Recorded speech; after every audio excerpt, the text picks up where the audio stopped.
Hello everyone, welcome to the stream. Nice to see you all here. I hope you had a fantastic day. It was of course late as always, simply because I had to release a video basically in parallel, and that took longer than I anticipated, but always takes a moment or two to get your video released. You have to make a thumbnail and I don't know, all these kinds of things. Thank you for the for subbing to the games channel, Radagast. Nice to see you here, Time Lord. I didn't know you had a games channel. Yeah, I indeed have a games channel. Just released a new video there. It's potentially quite specific, I guess. It's defeating a specific boss in Elden Ring, which is currently still a game I'm playing a lot.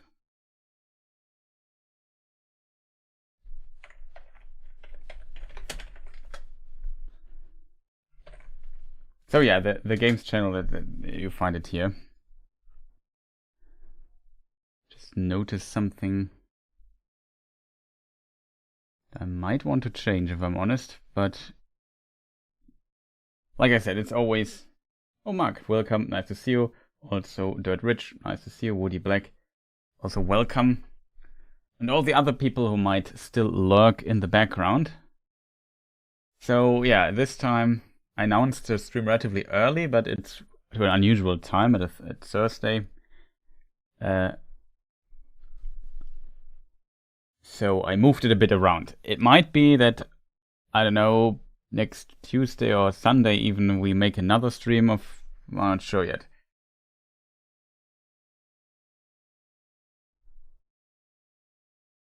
IDK, welcome.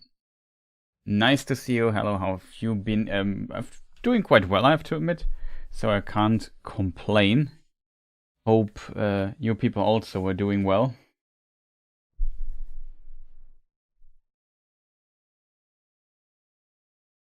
Let me just check something really quick. The background. I think I have to remove this out of a playlist. Yes, and it should kind of, yeah, that should work. And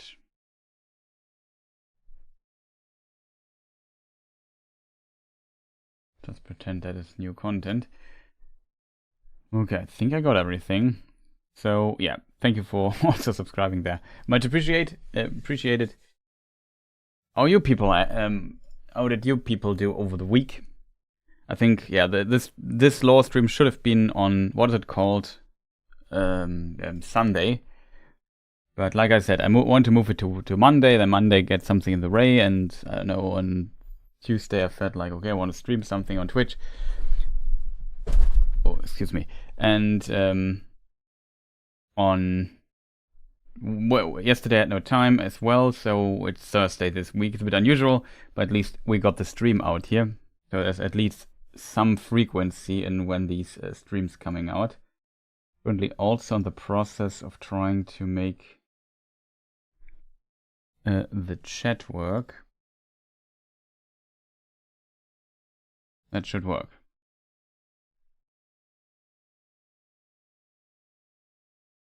Maybe I move it here.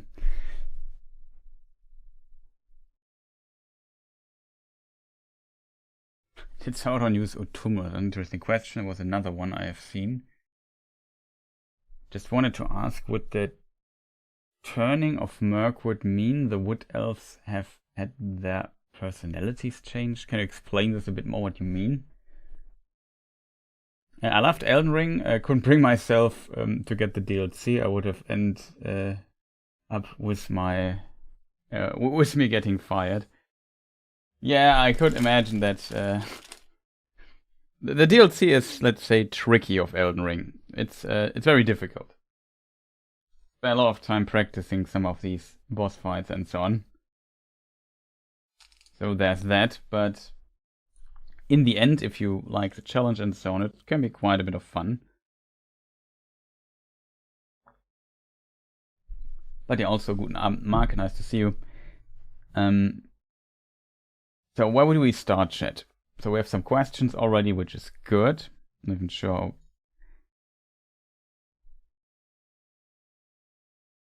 Kevin is also here. Welcome. Because I've waited a bit, so that people have a chance to join.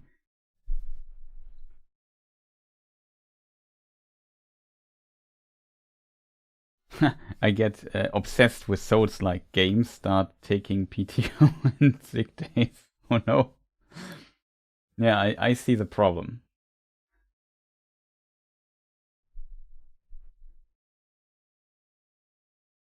I definitely see the problem with this. But yeah, I don't know. It's just also it's a bit too much fun for myself as well, so I can completely relate. Yeah. Also, I don't know. I don't use Twitter anymore. That's something I mentioned previously. Don't want to discuss it in too much detail, but that's definitely something I was thinking about for quite some time, because I think the service isn't that great anymore. Because, for example, if I link a tweet that I made for an announcement somewhere, suddenly it's people who are not logged in can't see it anymore and stuff like that. It's just stupid. And on top of that, yeah, the owner made some, let's say, questionable things when it comes to Twitter/X, the platform itself, and to yeah, let's say what he does outside of Twitter. Don't want to discuss it too much because I think people are sick of politics. If you have followed the community tab, you know about it.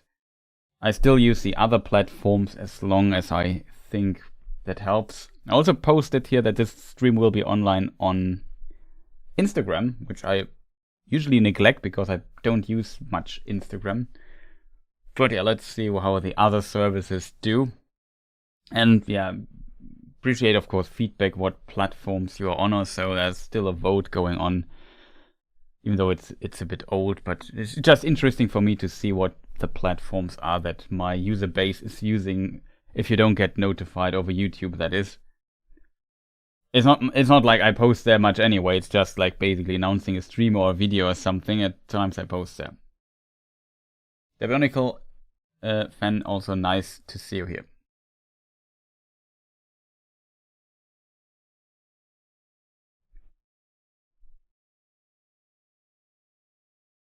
Thank you.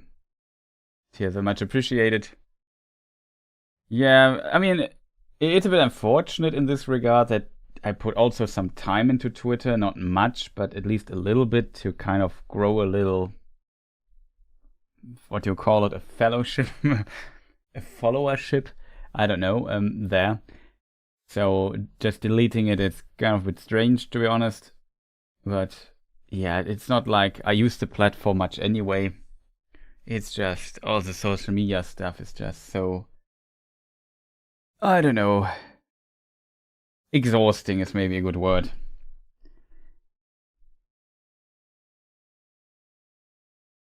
Okay, but let's go into some law questions before we go too much into this. Stream here as always. Something I need to disclaim, I'm not sure, I don't think so. So you can ask questions. It's no guarantee that I answer every question you have. And is there anything else? I don't know. If you potentially copy your question, post it again. It can happen that we talk about one question for like half an hour or an hour or something. Especially if it's a more complex topic or question, as a result, sometimes the amount of questions we get through is limited.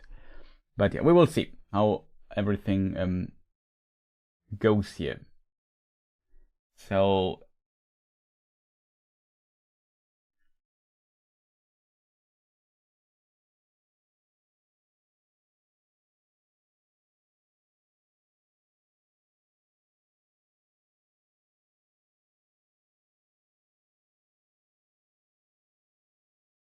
Bigfoot elves.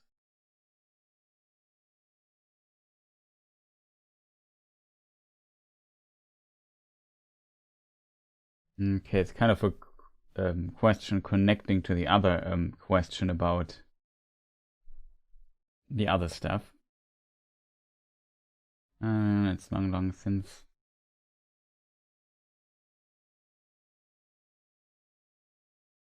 That's an interesting question by Joe.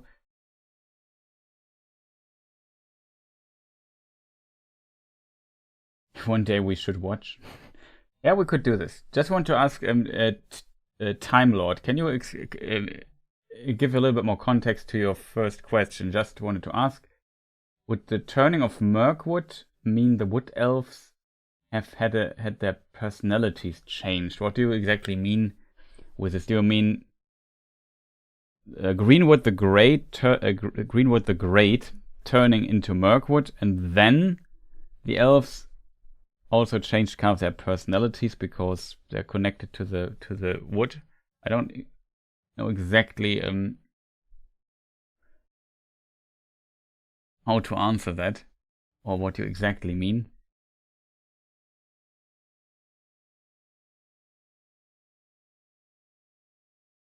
So welcome, I Die Hard. Nice to see you here.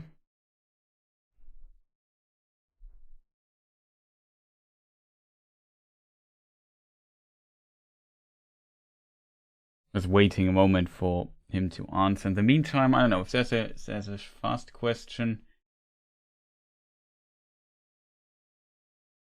Also, Monica, I'm here. I might lurk today. It's been a rough week for me, sadly. Oh, it's unfortunate to her. Hopefully, listening about law can cheer me up a little bit. Okay, I hope so. All the best to you, der Barnacle fan.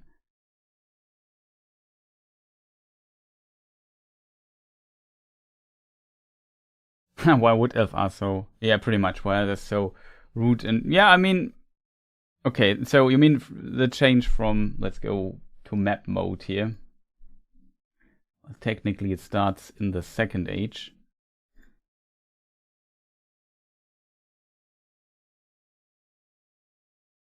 I'm not sure if I can even... Well, it's not named here on this map. Doesn't matter too much. I think the Third Age map works best. So, Third Age map. So, as people potentially are aware or not, Mirkwood was once called Greenwood the Great. And it was when Sauron, the Third Age, I guess, entered this wood that the wood started changing.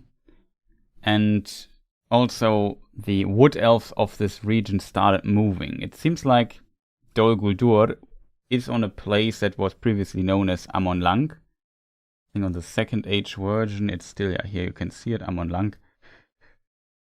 And that's where potentially the Wood Elves lived at some point. They must have moved up further north. It's a bit unclear, to be honest, because this part of the lore is...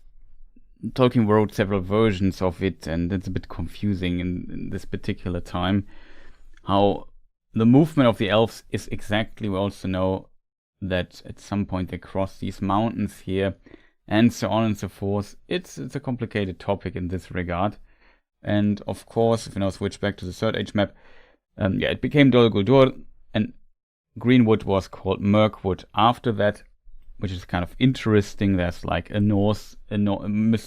reference to Norse mythology here. Always forget the northern name. See if I can Google it really quick.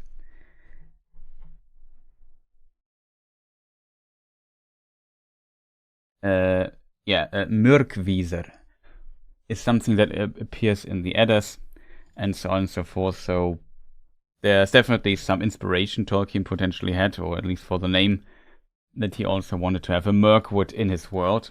And so it became exactly that. The problem is then, yeah, now it comes to the question, why were the Wood Elves so, yeah, rude?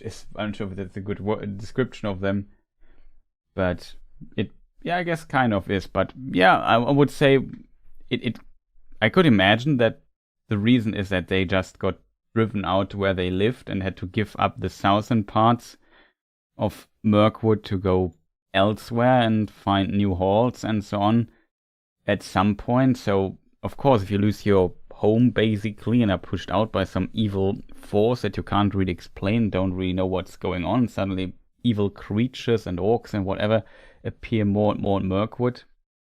And to such an extent that you feel like, okay, we can't just fight it, we have to flee in a way, we have to leave, we have to settle elsewhere. So I can see, yeah, that they feel kind of annoyed by that. Maybe, and yeah, you could just speculate about this. You could ask, why did other elves not help them against this particular threat and so on. So a bit hard to tell. Maybe they were angry that the White Council was so reluctant, is the correct word, to actually help the to do something about Dol Guldur. Who knows? Tolkien did not explain this too much, but yeah, I think it's an interesting observation.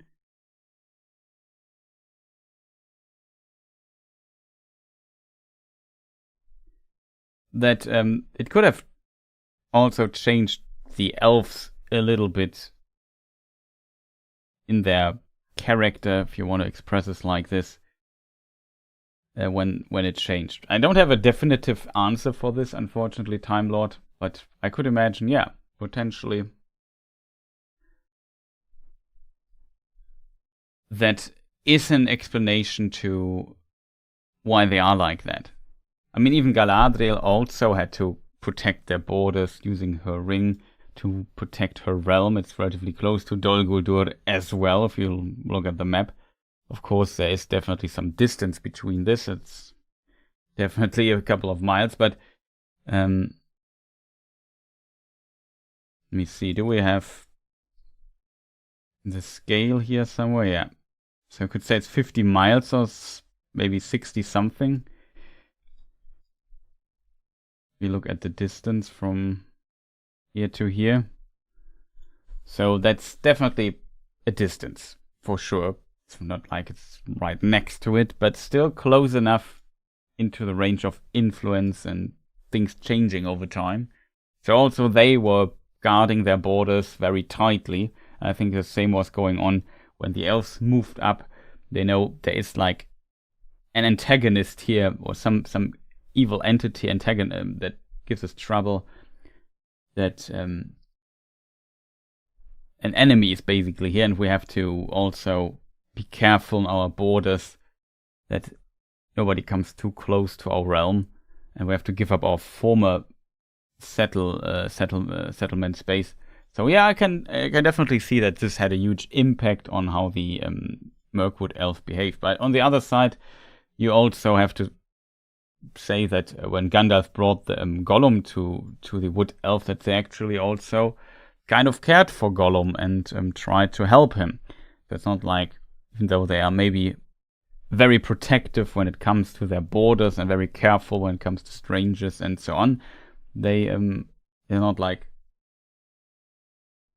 they wouldn't help you in any sense. So in that sense, I guess in a way we have often like the theory, or some people have this theory, that Tolkien had the idea or was inspired by the situation. This situation he was inspired from what Tolkien wrote in the Silmarillion. If we go into the First Age map, we have Menegros and Doriath here, and it was kind of similar because somewhere here was in the north was Angband, the fortress of Morgoth, the first Dark Lord. And we also can read that his power and the power of Sauron and so on, that it clashed with here in this particular area, and that the curse of Melian kind of protected this realm and was clashing with the evil power there. But they definitely also tried to protect their realm. Nobody was allowed to get in. There was this feud with the Noldor after they found out about the kinslaying and so on.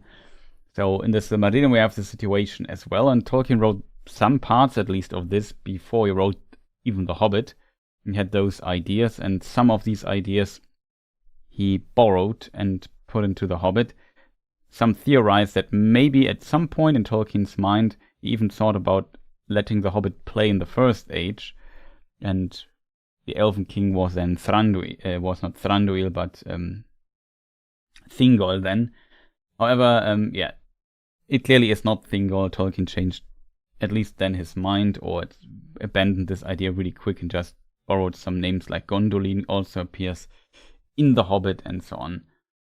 So in this regard, it's very interesting, but the situation is kind of somewhat similar. We have this magical river here going through, and it kind of protects also to some degree the realm of the elves and so on and so forth. So there are definitely some mysterious things going on that Tolkien implemented here, which are very unusual if you compare this to a lot of other places, which like let's compare this to Minas Tirith. It's a lot more straightforward and far less mythological, with supernatural, without many supernatural elements and so on. They have like a black wall outside that's almost indestructible. That's, I guess, it for Minas Tirith, and same would also go, of course, for the Shire. But yeah, here the mythology is very strong in this particular area, and I guess it comes from the early inspirations of the Silmarillion and so on. So that's, yeah, definitely a very interesting observation you make there, Time Lord. Yeah, true. Why even live in a place with evil spiders and necromancers at that point? Yeah, for sure.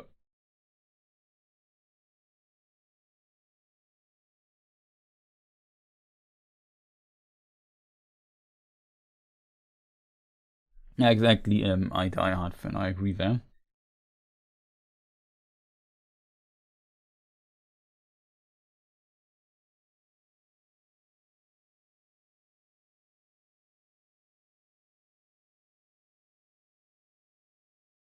Did imprison the dwarfs. They were kind of corrupt.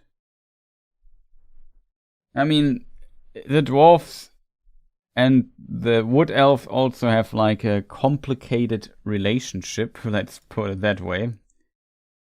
And which of course has to do with them, like Thranduil was a Cinder, and the king of the Cinder elves, Thingol, was killed by the dwarfs due to the Silmaril and or a feud around the Silmaril. And interestingly enough, now here looking at this Arkenstone, we had this topic last stream, I think, if the Arkenstone and could be one of the Silmarillion and so on. So you definitely see how some inspirations and ideas are kind of connected from Hobbit and the Silmarillion in this regard. And I think, yeah, especially the distrust towards the dwarves is very strong.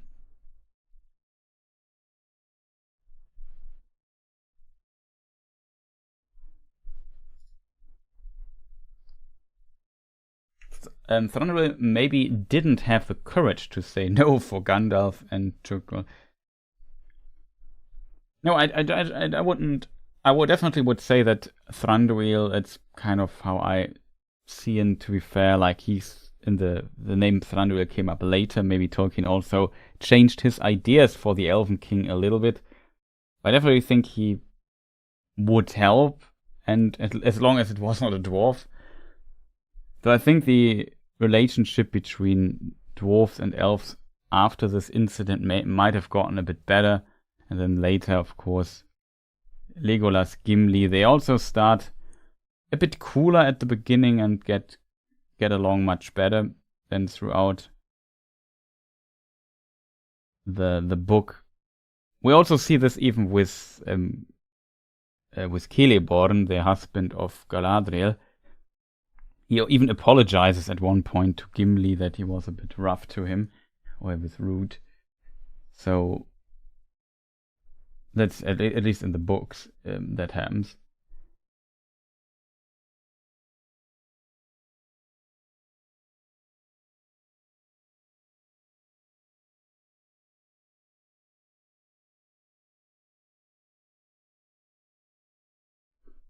More crafty spirit, also an interesting question here. Yeah, I don't know. If this answers your question, I hope it kind of does.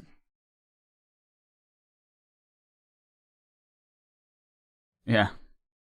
Thranduil and Thingol kind of also share the beginning and the end of their name.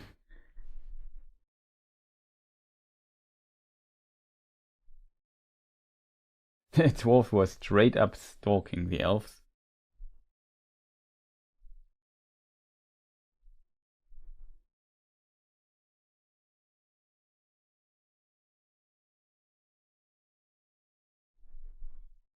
Yeah, that is also true.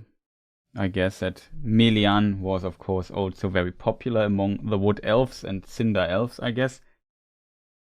Especially the Cinder Elves, I guess, because it's the wife of Thingol. And of course, Gandalf knew Melian for sure. We know this from the story of the Five Guardians, which was these Five Guardians, or was it five? Actually, six Guardians because of Melian, and then basically the five Istari, so Saruman, Gandalf, Radagast, and the two Blue Wizards, which were not called two Blue Wizards at this time, but Hyminar and Palikendo, I think. Some of the names are only appearing in this particular story, so we definitely know that can assume they knew each other.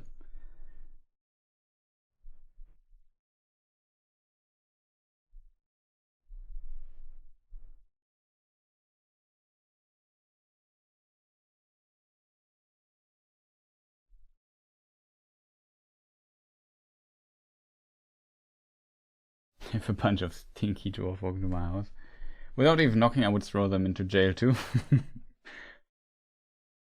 Yeah, but definitely the Odola, I agree. Thranduil, yeah, originated from Doriath. The idea for this comes from Lord of the Rings, from Appendix B, I think. Thranduil, king in the north of Greenwood the Great, was one of these. Yeah, I need to read the rest of the sentence, I guess. At the beginning of the age, many of the High Elves still remained. Most of these dwelt in Lindon, west of the Ered Luin. But before the building of the Barad-dûr, the Dark Tower, many of the Sindar passed eastwards, and some established realms in the forests far away, where their people were mostly Sylvan Elves. Thranduil was one of King of the North of the Greenwood the Great was one of these. In Lindon North, I actually thought that there was actually a mention about Doriath.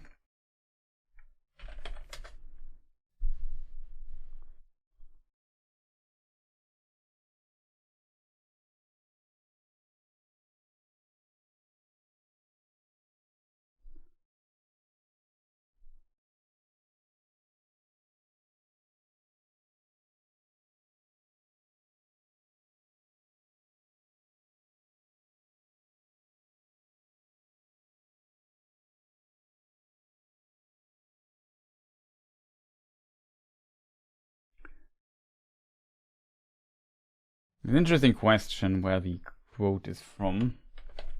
I thought it would be actually in Appendix B.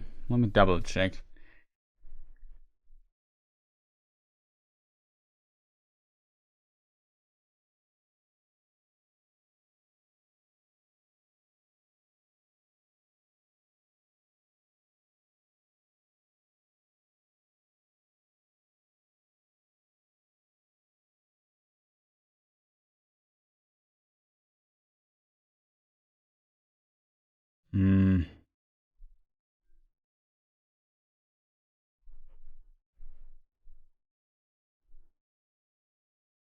His father was from Doriath. Yeah, the father's story is always complicated.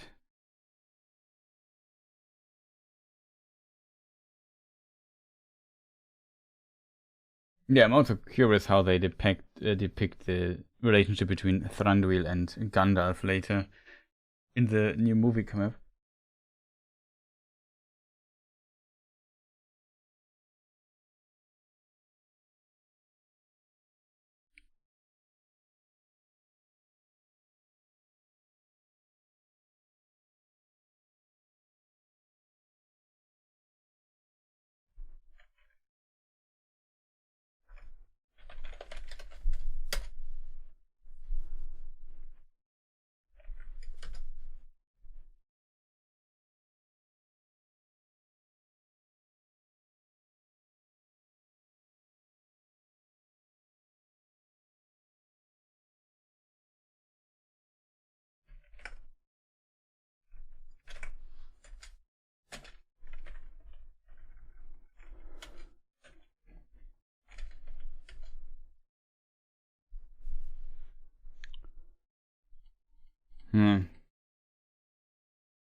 Let me just... maybe there's a note. Wait.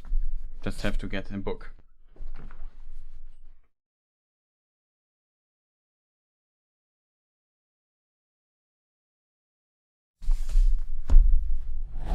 I mean, it could be in the Silmarillion or something. I'm not sure how much Thranduil is mentioned there.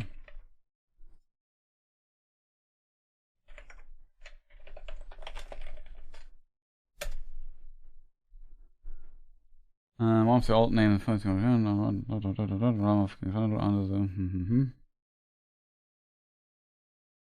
Yeah, here we have the story how they passed. Not much is said there about him. I know there's some information in the unfinished tales. I just hoped there is something more elsewhere.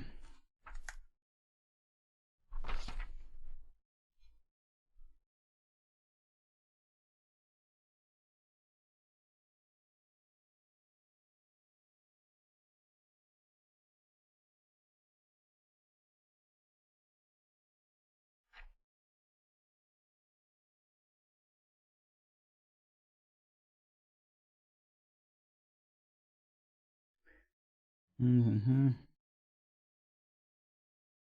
Sylvan elves under Thranduil retreated before it was spread. Thranduil established his realm northeast of the forest. Okay, there's also the Third Age part.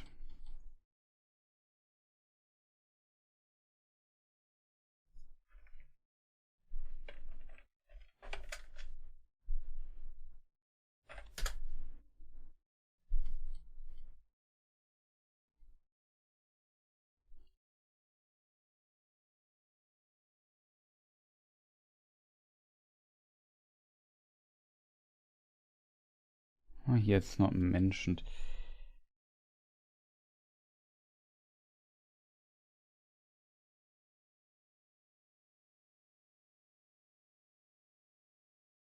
But yeah, then it's only an unfinished tales chat.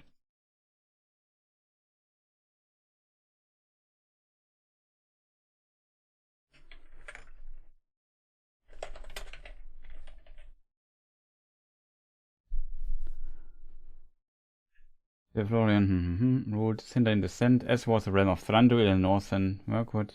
Through Thranduil, Ambros were kin, blah blah blah.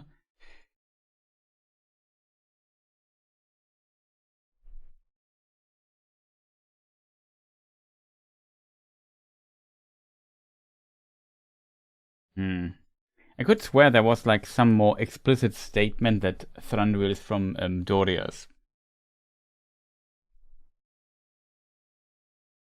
Note 9.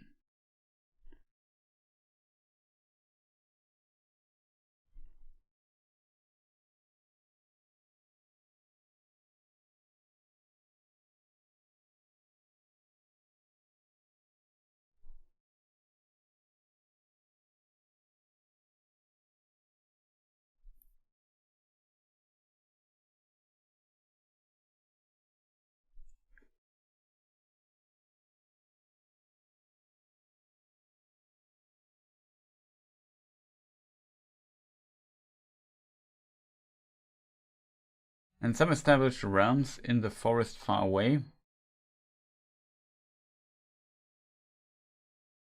I just read this Appendix B section.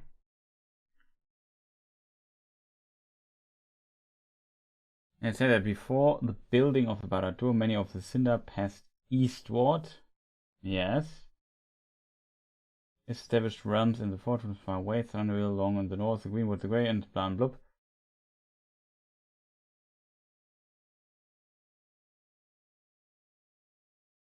It was not the spiders couldn't talk because of the ring. I think the dwarves could actually understand them as well, so they could just talk.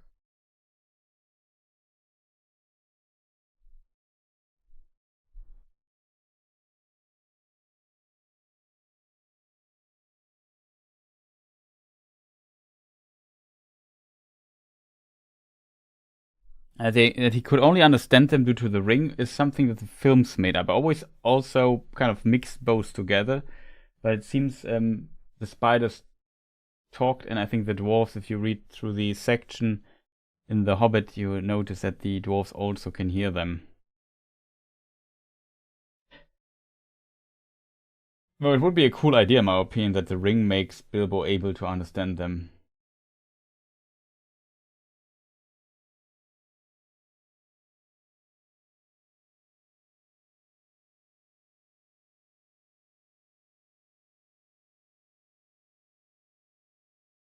It's strange. Why is it always so complicated?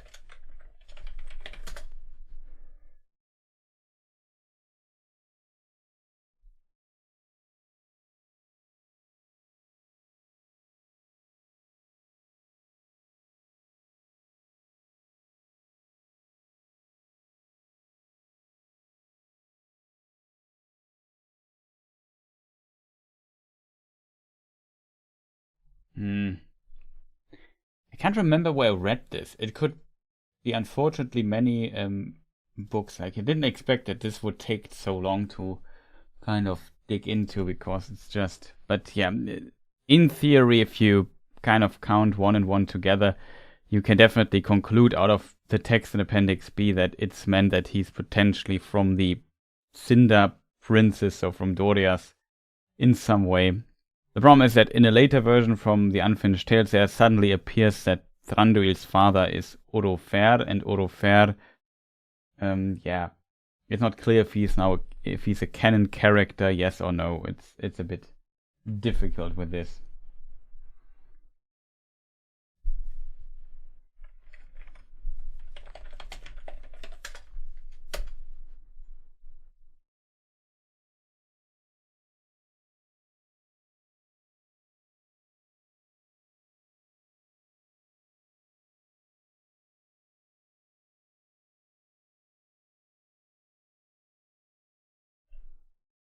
I mean, there was a realm of the Sindar in Doriath, so it's kind of strange that he's not from there anyway. I just wished for like a more explicit statement there.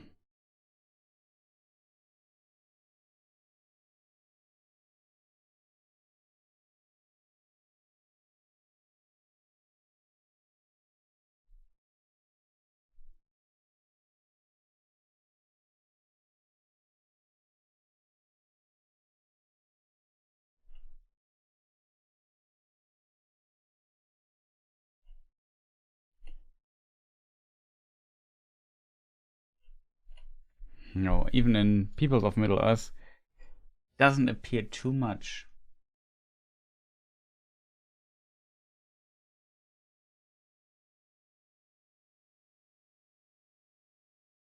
See what battle tactics.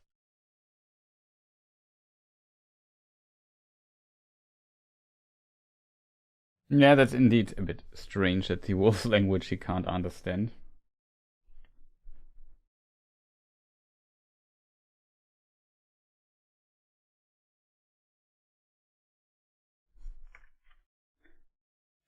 I'm looking for the version where Orofer is not mentioned. That's kind of what I was looking for. When it comes to Orofer, it's a lot easier to kind of puzzle things together.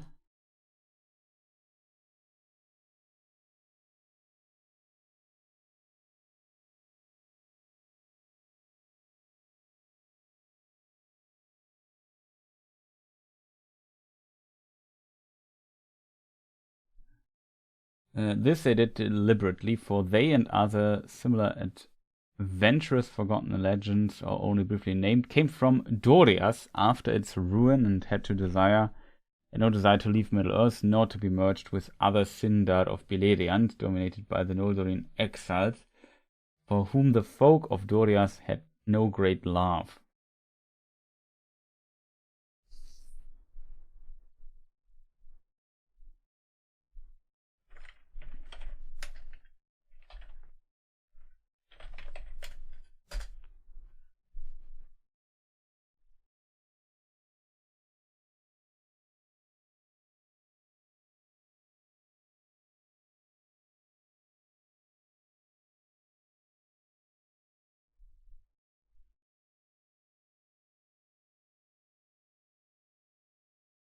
Man, Lyndon wandered, but there appears nonetheless to have been a group of Sindar who in the beginning of the Second Age went south. They were remnants of the people of Doriath who harbored still their grudge against the Noldor, and having remained a while at the Grey Havens, where they learned the craft of shipbuilding, they went in the course of years seeking a place for lives of their own, and at last they settled in the mouth of Morthond. Morthond? There was already a primitive harbor there of fisher folk, but these, in fear of the Eldar, fled into the mountains.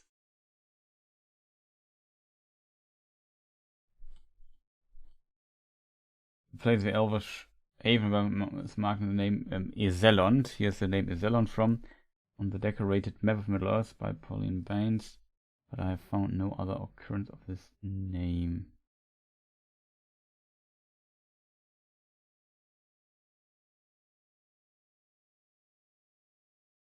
So, very interesting. Yeah, we don't know who the mother of Legolas is. No.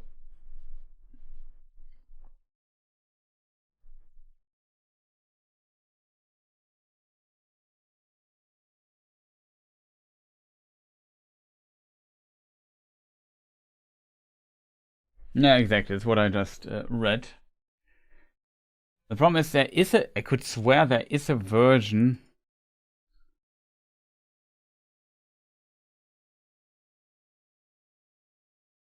I mean, it's a bit complicated to search for Doriath because Celeborn also in some version comes from there.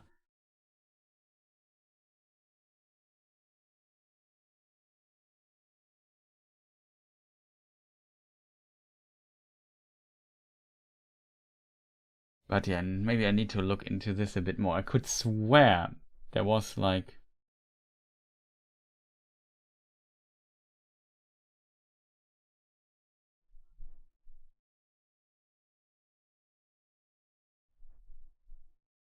There was like a statement that Thranduil came from there, but I can't find it anymore. Or maybe I just remember it wrong. It's also a possibility.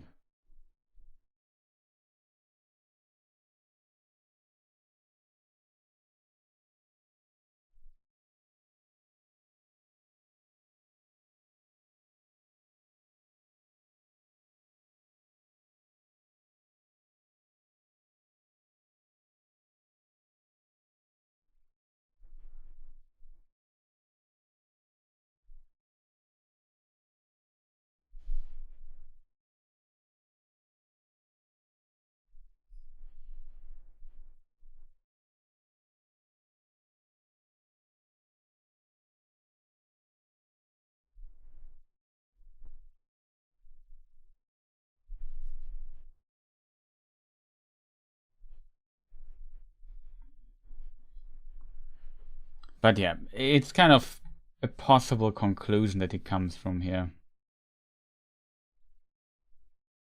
Early life and birth date 11 recorded. Born first age or early second age. He was of Sindarin descent. His father Odofer was originally of the Yadrim.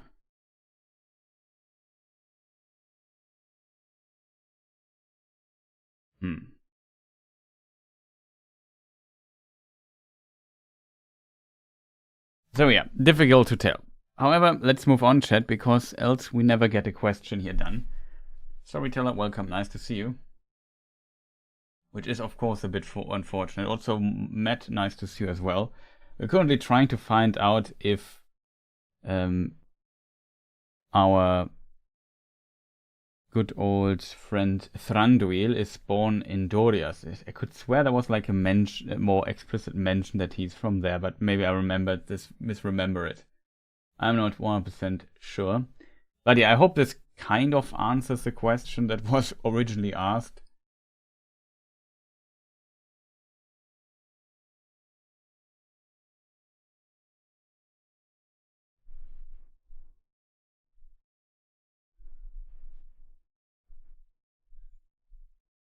Yeah, for sure. They for sure come from there. So it's a conclusion that you can come up with. I just thought there was like more an explicit statement for this. Like I said, autofair also doesn't appear in all versions, so it's complicated with this.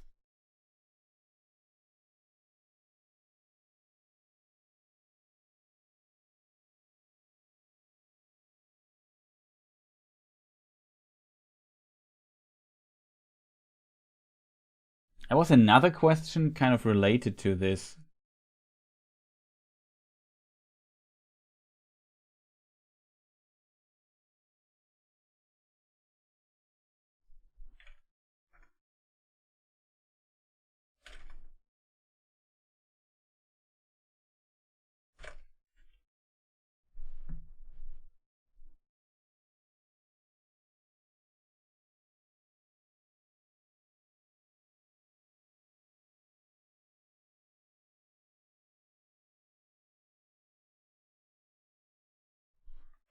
Was another question. Maybe I can answer that. I'll look something up really quick.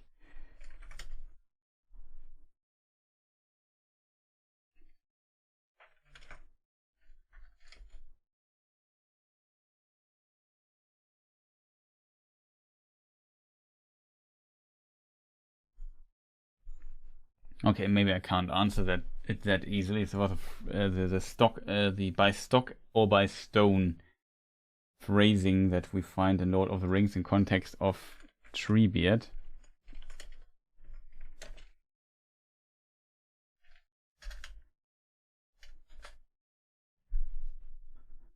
It's page 981.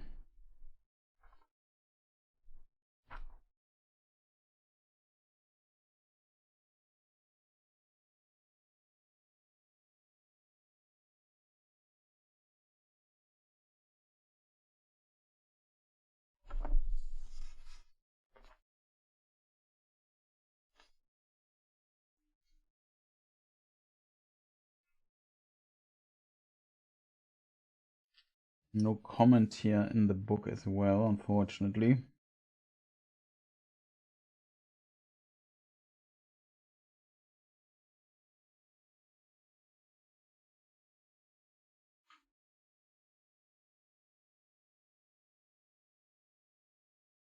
I kind of would interpret it as on the way.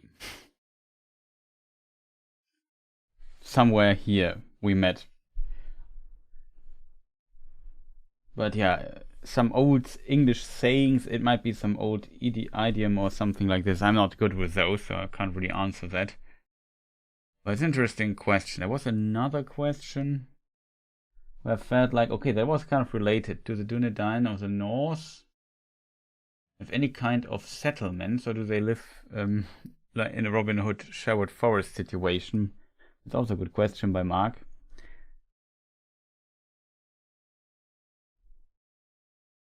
Potentially they do.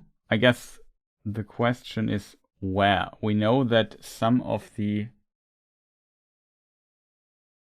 if we go to the map, that's a question that can be fairly quick, can be quickly answered somewhat. We know there's Tharbad and Sarnford, and we know that somewhere here there were definitely some of the Dunedain of the North. So it seems like there might be some settlements of them here and there.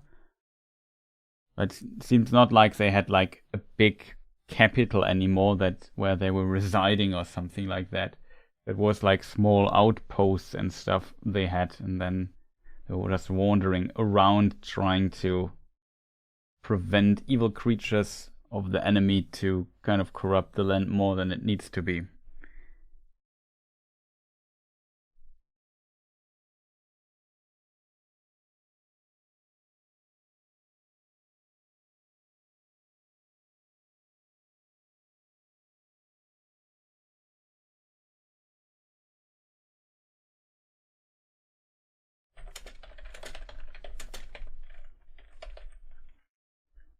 Okay, the stream's still running. I just got an interesting message by OBS saying to me something disconnected, which that's unfortunate. I hope everything is there.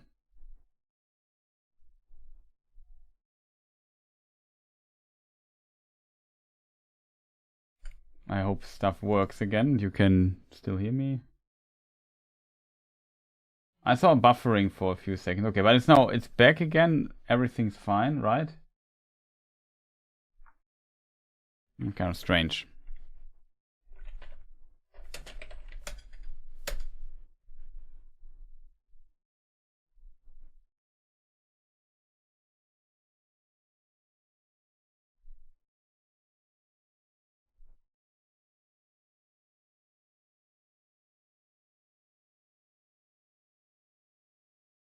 Yeah, for example, in the Appendix B for reference for Sarnford,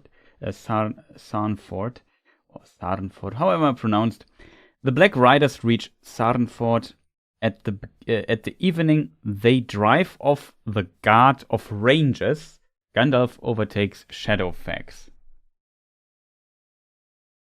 Then the hobbits captured by Barrow-wight. Gandalf reaches Sarnford, and so on. So there's some mentions here and there.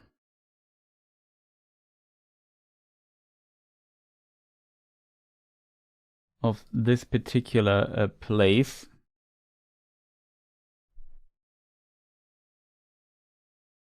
And some mentions, I think, in another book. Could be Unfinished Tales, not 100% sure. No.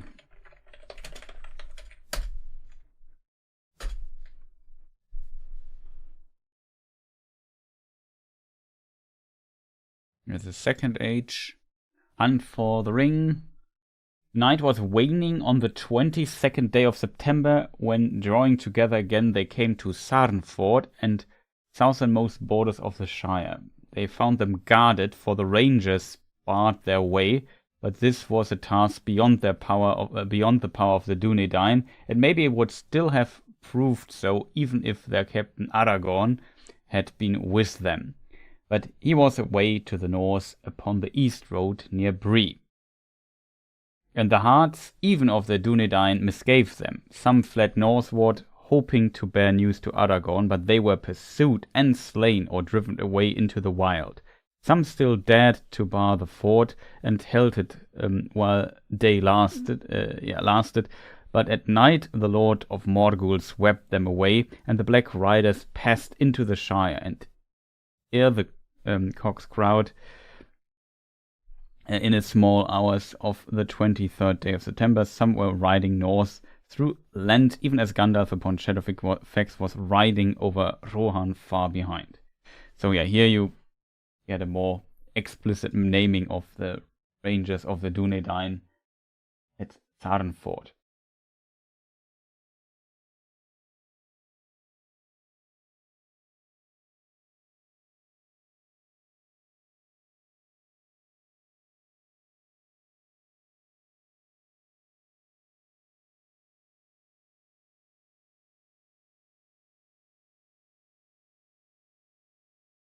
There's a cameo of Eye of Sauron. Not bad storyteller.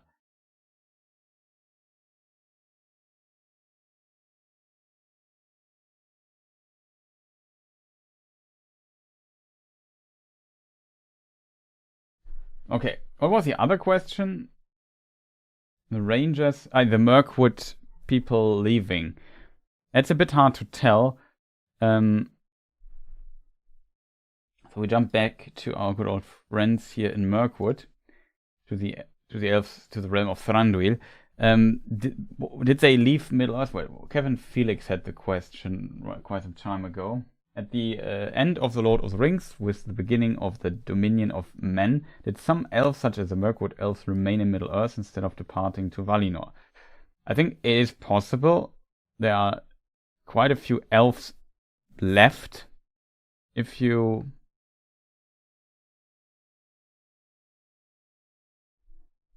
think about it.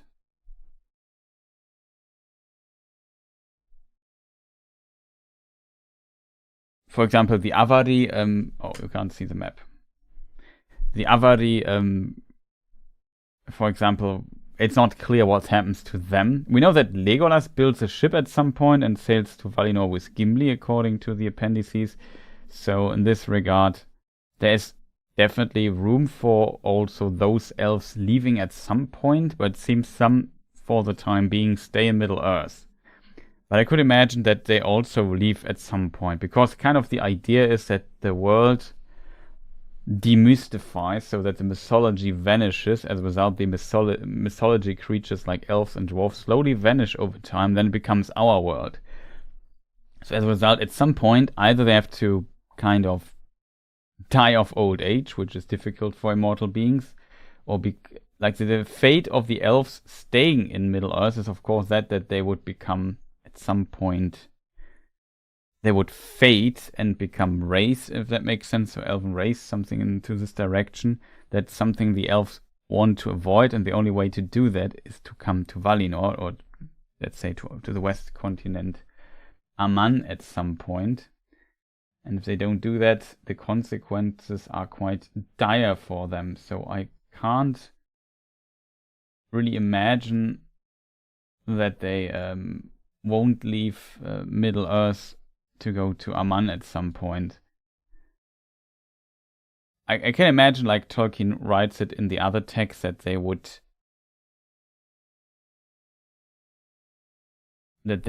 try to not be under the rule of the Noldor and so on. But I guess after the War of the Ring, things might have changed a bit in their perception of each other and so on. They have a common enemy, they were victorious, and so on and so forth. So maybe they are a bit more forgiving in this time, leaving their past feuds behind. Who knows? Hard to tell. I could imagine some definitely stay for as long as possible in Middle-earth, but considering that Legolas managed to leave Middle-earth at some point as well, then I can't really imagine that they will stay there forever.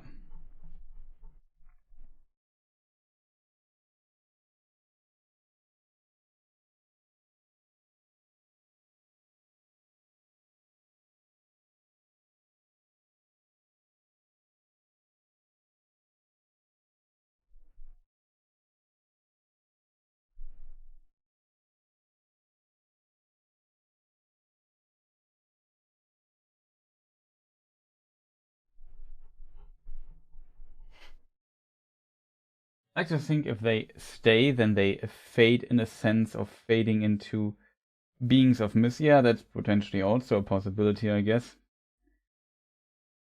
No longer part of reality, but still here in a mythological sense.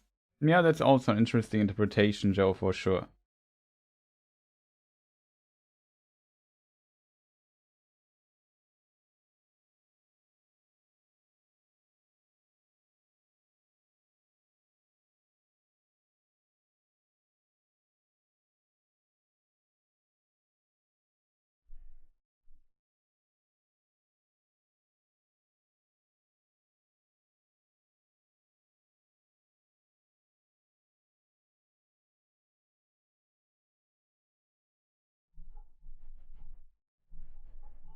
So Crafty Spirit also had a question, which was interesting. I hope this kind of answers the question. Maybe not. So we don't know, basically, but they would fade at some point, and the possibility of sailing over seems to be in the realm of the possible there as well. Did you hear that there might be an unpublished German translation of The Hobbit? I could imagine that something might happen, because there were some people in Nazi Germany back in the day interested in publishing Tolkien's book. There's some interesting letters in this regard. So maybe they made an illegal translation of The Hobbit without the consent of Tolkien, but I don't know.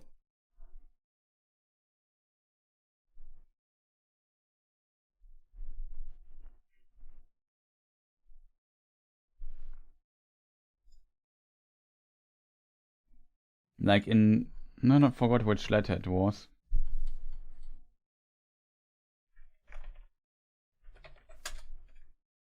Letter 30 it was, I think, and yeah, it was the Rütten and Löning Verlag that contacted them.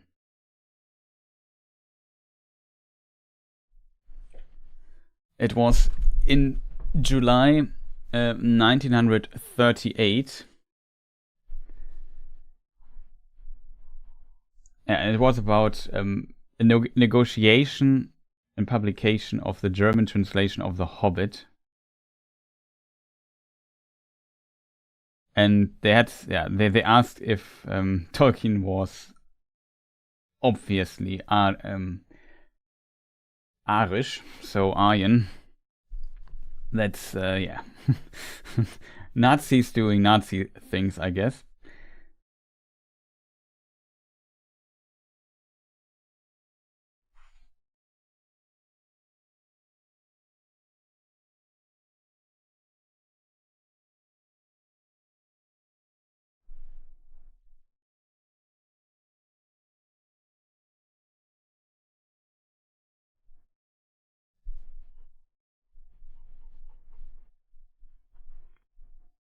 So yeah, if you want to read about this, there's 2 letters, I think, in this context, maybe more. I think it's just 2 letters. Maybe there are a few more of this. Hard to tell, but yeah, it's letter 29 and letter 30. So I could assume that there was like they expected that Tolkien would give them permission and already started the translation. In the meantime, they negotiated if they would be allowed to do this or not.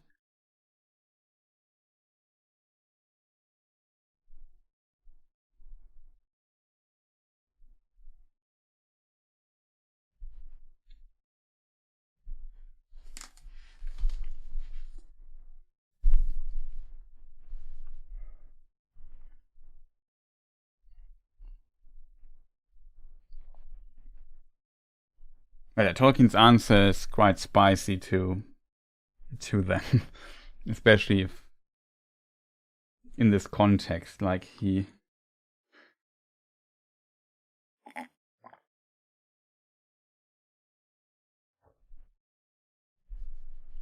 It's very interesting. Tolkien's answer is so cool to them. So I can maybe read the first few sentences. Thank you for your letter. I regret that I'm not clear as to what you intend by Arish. I'm not of Aryan extraction. That is Indo-Iranian. As far as I'm aware, none of my ancestors spoke Flindostani, Persian, Gypsy, or any related dialects. But if I'm to understand that you are inquiring whether I am of Jewish origin, I can openly reply that I regret that I appear to have no ancestors of that gifted people. So it's a very cool answer, especially like in a linguistic or in a context of philology or of the history of languages, basically. That Tolkien, of course, knows that the idea of the Aryan stuff comes from, I don't know, Indo-Iranian. So on the map, very far, close to India, basically, and Iran. And which languages are originally from this particular region and are connected to this particular idea from a language history perspective. And he's completely right with what he's saying here. And it's kind of fascinating that people knew about this 1938, and even to this day people talk the Nazi bullshit of that time to this day, which is a bit unfortunate, but it's complicated, or not a complicated topic. It's just not worth talking too much about what the Nazis thought that word might mean.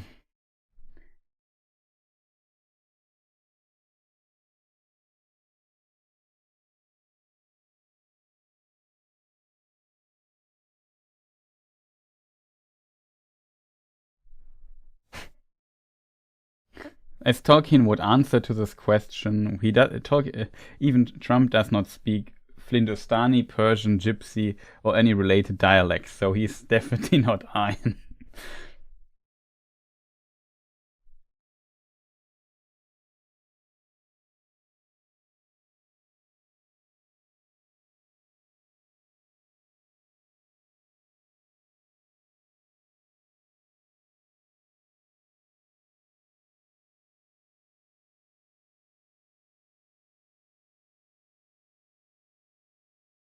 What does fade mean? So the concept of fading is kind of mentioned by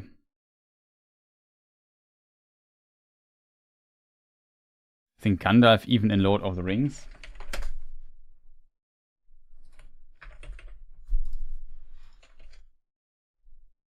In context of the Great Rings. And if he often uses the ring to make himself invisible, he fades. He becomes, in the end, invisible permanently and walks in the twilight under them, and so on and so forth. In the context of the elves, there is an essay of Tolkien in Morgoth's Ring, I think it is.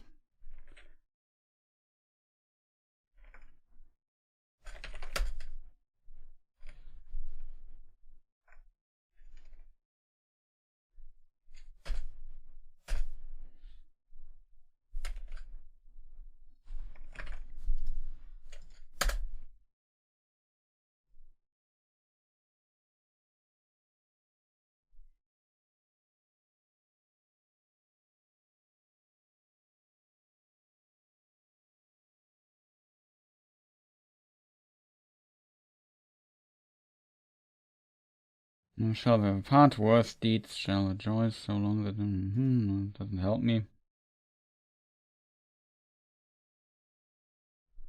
Immortal were the elves, and their wisdom waxed and grew from age to age, and no sickness or pestilence brought them death, but they could be slain with weapons in those days, even by mortal men, and some waned and wasted with sorrow till they faded from the earth.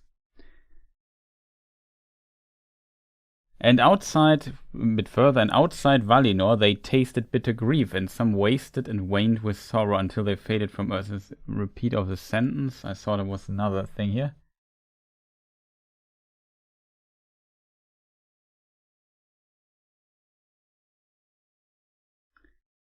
In their association with the warring elder, men were raised to their fullest achievable stature, and by the two marriages, the marriage is a transference to them or infusion into mankind of noble elf strain was accomplished. In readiness of the still distant but inevitable approaching days when the elves would fade.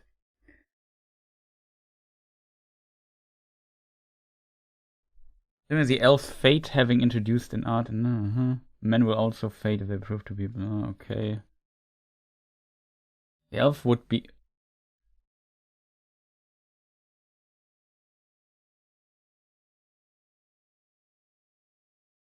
Okay, I think I found the section about elf fading a bit. On Earth, the Quendi, the elves, suffered no sickness, and the health of their bodies was supported by the might of the Longeville Fair, so their spirits. But their bodies, being of the stuff of Arda, were nonetheless not so enduring as their spirits, for the longevity of the Quendi was derived primarily from their Fair, their spirit, whose nature or doom was to abide in Arda until its end. Therefore, after the vitality of the... Just think... Oh, it's the voiceless R, I think. Roa. No, how is it pronounced? Roa. I think something like that. The body was expanded in achieving full growth. It began to weaken or grow weary. Very slowly indeed, but to all the Quendi perceptible. For a while it would be fortified and maintained by its dwelling fair, and then its vitality would begin to ebb, and its desire for physical life and joy in it would pass ever more swiftly away. Then an elf would begin, as I say now, for these things did not fully appear in the elder days, to fade, until the fair, as it were, consumed the roa. This is word always hard to say. Roa, until it remained only in the love and memory of the spirit that had inhabited it.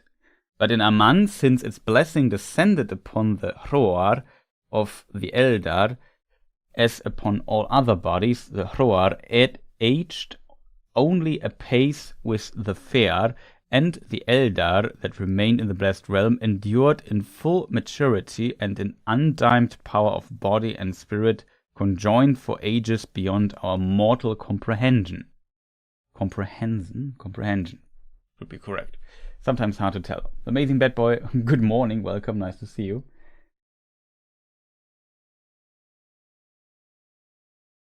Is it true that elves originally grew as larvae? I'm not aware of that idea, to be honest. Like, I don't think so, to be honest, but not sure what the first Book of Lost Tales has to say about that, to be honest.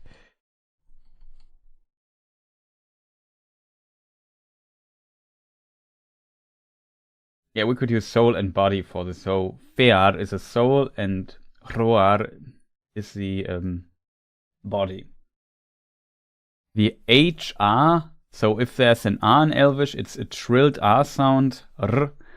But if it's an H before the R, it becomes a voiceless R sound. It's still trilled though. It makes it a bit difficult. The bodies fade, their soul is basically their spirit consumes their body, so they fade and they are only be seen in the world. But due to the problem is a bit that the elves without their body are not complete. So it's a state that is not to be desired by the elves, and that's why elves need to leave. If the Telir who stayed in Middle-earth spoke Sindarin, and Sindarin words have roots in Quenya, does that mean that Quenya was spoken by elves before the Great Migration? Yeah, there's kind of the, let's call it Proto-Quenya that was spoken before.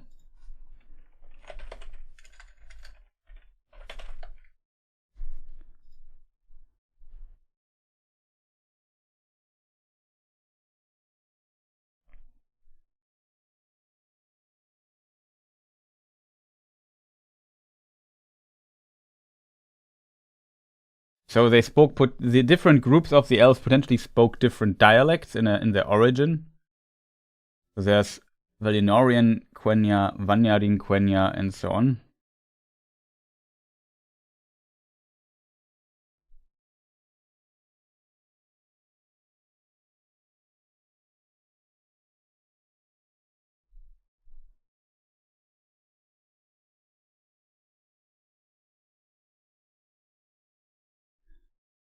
Interestingly, there is one text, Mark, we talked about this in the past, or some past streams ago, that indicates that Maglor might actually have drowned.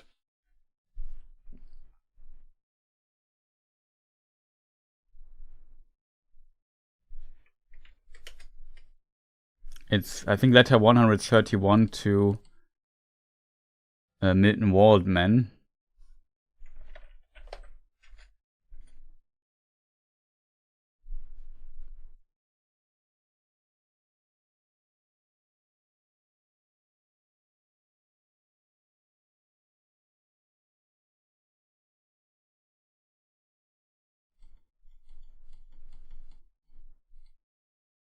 Could also be wrong with the letter number, but I think it should be right.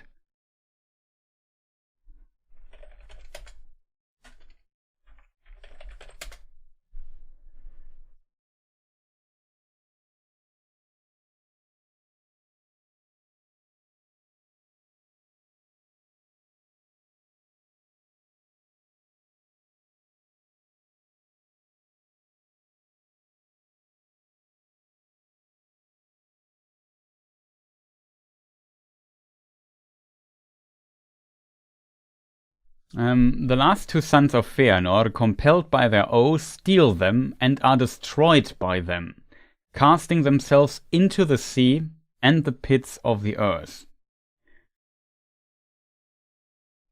So in this letter that Tolkien wrote about this, the summary letter basically of the events of the Lord of the Rings and the Silmarillion and so on, Tolkien actually says that both, like that also MargLord cast himself into the sea. The Silmarillion has this more mythologic version, you could say, about the end of the War of Wrath.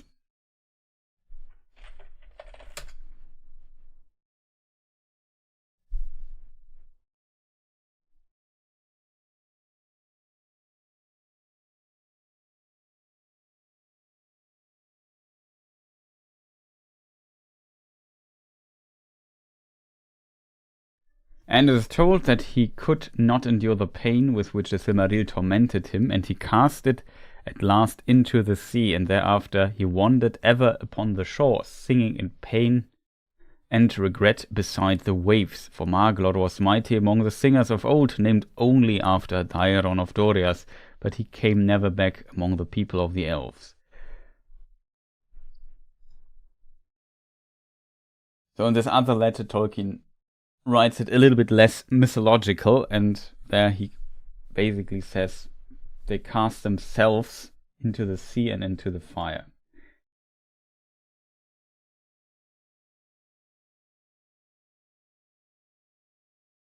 Or the pits of the earth, basically.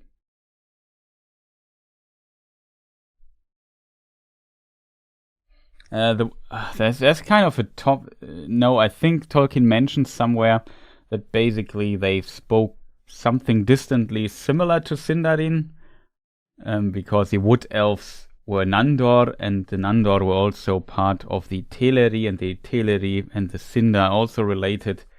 But I think it was, at least in the Unfinished Tales, mentioned that when Orofer, in this version then Thranduil's father, got there, that I think they brought the language upon the Wood Elves of the language of Sindarin.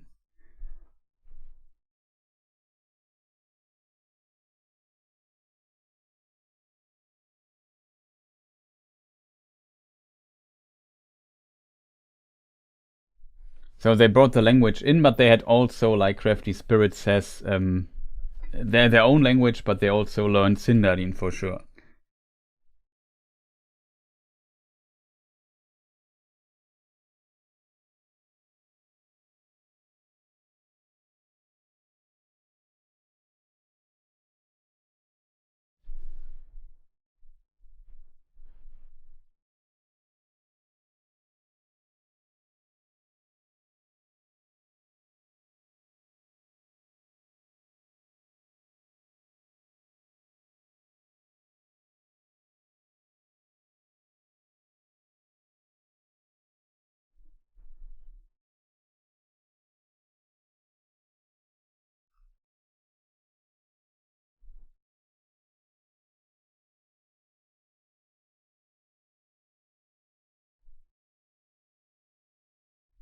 So the question is now, what was the other question actually? How did we came here, chat? I don't know.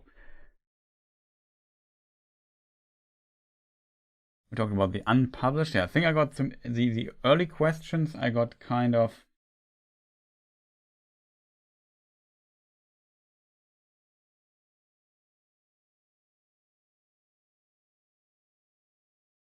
I Die also asked about the origin of the dragons.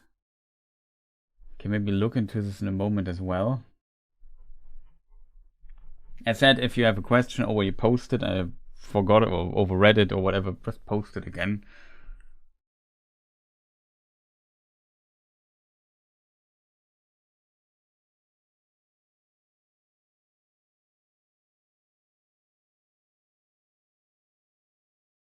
Unfortunately, Tolkien's not there to make those official versions anymore, so as a result, it might not happen.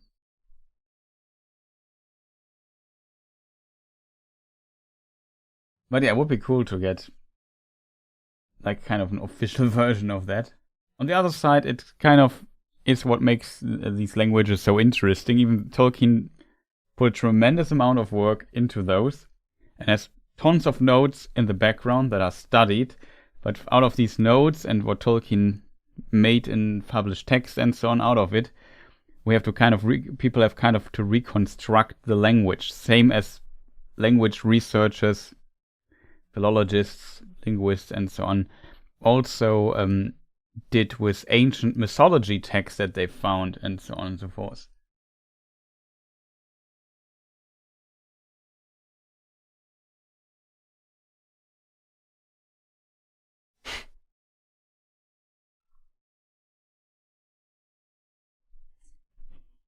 Crafty Spirit, the answer would be potentially in an instant. I would assume in an instant. Your question is reading it. I don't want to go into too much into political stuff here.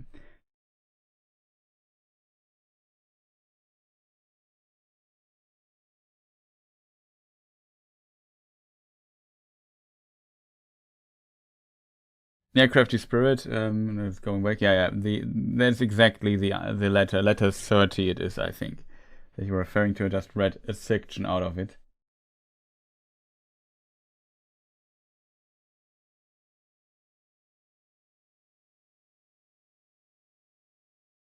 Also, Crafty Spirit had an interesting question, I think.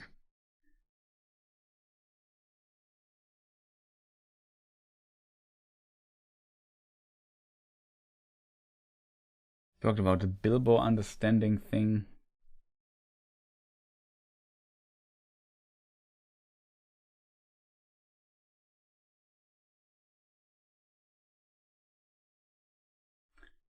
Oh yeah, Galadriel makes a mysterious remark about not being able to perceive Gandalf as he is shrouded in grey mist. Does this mean she can observe people from afar, and why would Gandalf be the exception? Now, okay, you reposted the question. Thanks for doing that.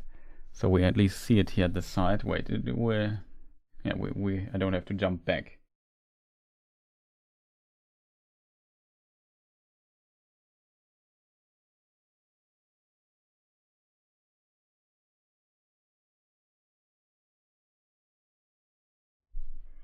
Well, you could make the argument that she has like her mirror, the mirror of Galadriel, that it maybe had some kind of similar abilities to a Palantir. And even in the view of the Palantir, I mean, she could also have the gift of foresight. That potentially could also mean she can see what other people are doing.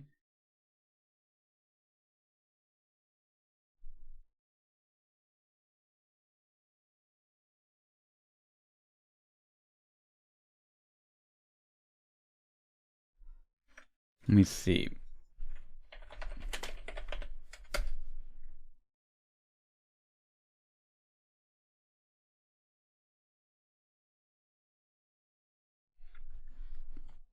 Gandalf the Grey set out with a company, but he did not pass the borders of this land. Now tell us where he is, for I much desire to speak with him again, but I cannot see him from afar, unless he comes within the fences of LotR.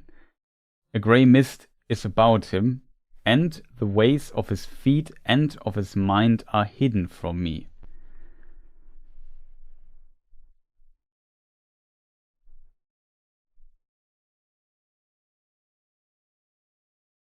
Nay, there was a change of counsel. Speaking for the first time, her voice was clear and musical, but deeper than woman's want. Gandalf the Grey set out with a company, but he did not pass the borders of this land. Now tell us where he is, for much to speak with him. In the film that says Celeborn, but I cannot see him from afar, unless he comes within the fences of LotR. A grey mist is about him, and the way of his feet and of his mind are hidden from me. So, yeah, so the idea of the mind being hidden, that's definitely something that has to do with Osanwe, so the telepathic ability of the elves, I think. The question is, why can Galadriel observe people? It could be her ability, it could be her ring, it could be some form of, I don't know, Usanwe.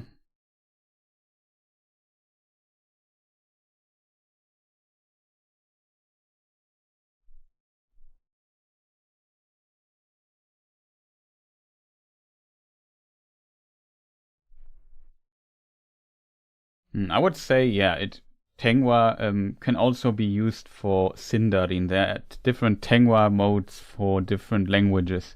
Tolkien even had in some of his notes a mode for English, I think. But yeah, there is a Beleriand Sindarin mode and so on. Rosemary, welcome. Nice to see you. There's also a mode for Quenya and so on, because these modes are needed in Tengwar, because Sindarin, for example, like in Quenya, often I think ends. Let's say the order of how words end in some languages is a bit different. Like if they end on a consonant or on a vowel, and this is important for Tengwar, so the different modes read a bit different as well.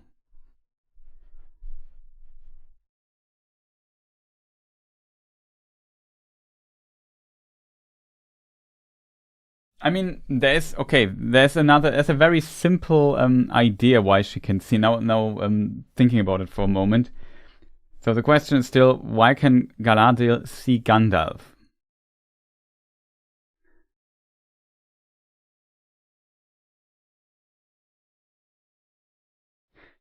One reason is Gandalf and Galadriel have one thing in common. Both have a ring of power. So I could imagine it is definitely something to do that these rings kind of connect the people who wear them in some shape or form. That's, I think, also kind of a plausible theory or answer for this question. Like I said, it's not 100% clear why Galadriel can do this.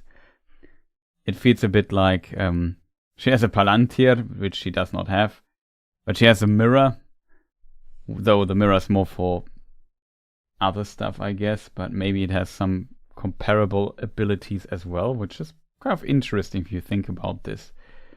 Never did a video or too much research on Galadriel's mirror, to be honest. Just know some basic abilities that it might have.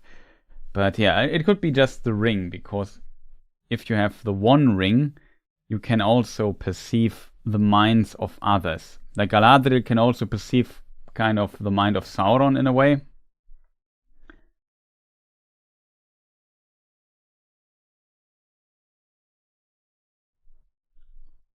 In theory, she could.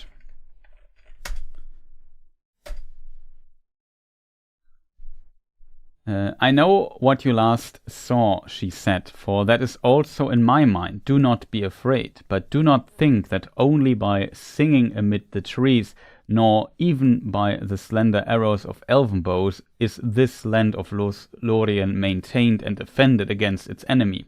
I say to you, Frodo, that even as I speak to you, I perceive the Dark Lord and know his mind, or all of his mind that concerns the elves. And he gropes ever to see me and my thought, but still the door is closed. And something also referenced in the show. But, well, complicated thing. The idea of the door, of the closed door, this image or this metaphor, has like to do with the telepathic ability. If the other one opens his heart or his mind, then an elf or a Maya can kind of send messages and potentially even read in the mind, if that is possible. So I think that might be related in this context here. But yeah, further coming back to our good old friend Gandalf. Why is there a grey mist about him? First of all, I think Gandalf also knows how to hide the ring and potentially effects of its power. He does not. I'm not sure if he really wears it openly while he has Narya at hand. But I think another thing is he's a very powerful entity simply, and maybe it has also kind of to do with Galadriel being able to foresee the future, but maybe the fate of a Maiar like Gandalf is just too big for her to potentially foresee as long as he's not very close. And the ways of his feet and of his mind are hidden from me.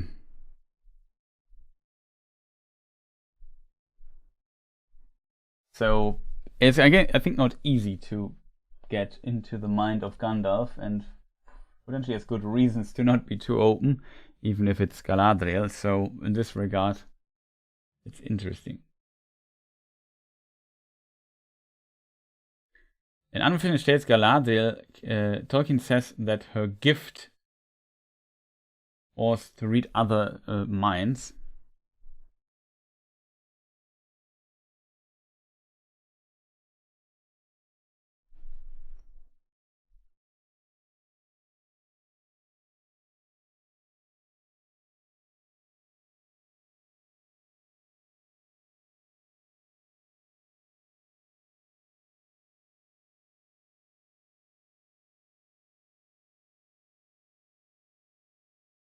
Interestingly, that the dates did not line up.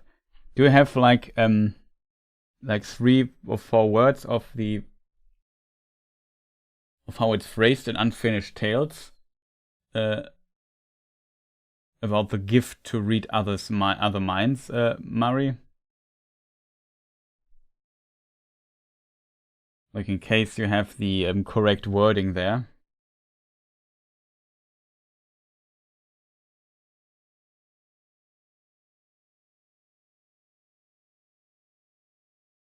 Yeah.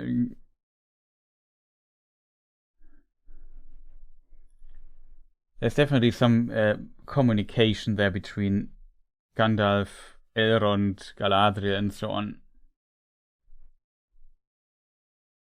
Using your Sunweb.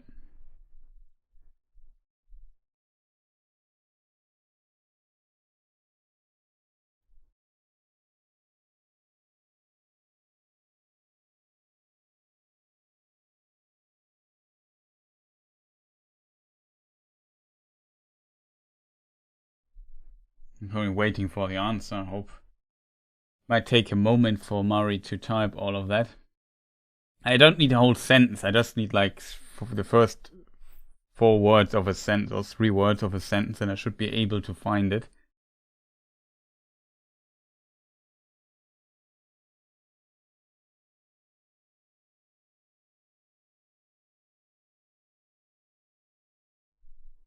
In the meantime, I could try to find it myself.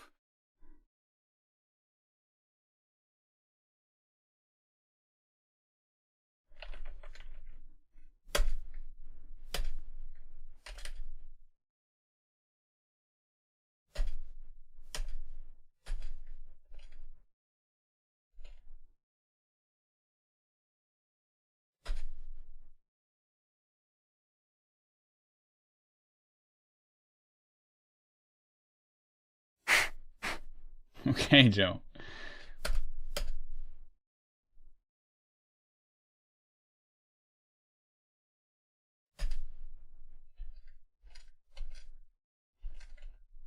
Funny theory, though.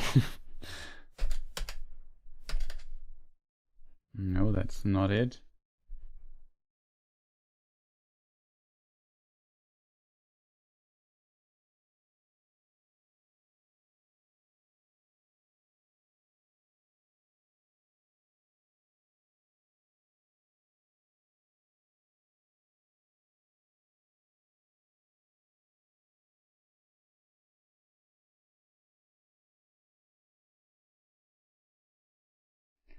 Still waiting on...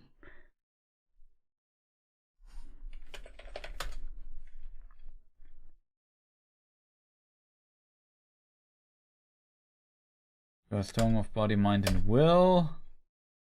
Here. Okay, here we have it, maybe. I think I found it.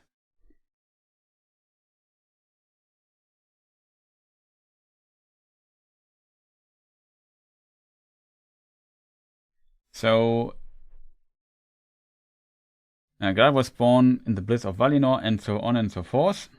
Yet deeper still there dwelt in her the noble and generous spirit of the Vanyar, and a reverence for the Vala that she could not forget.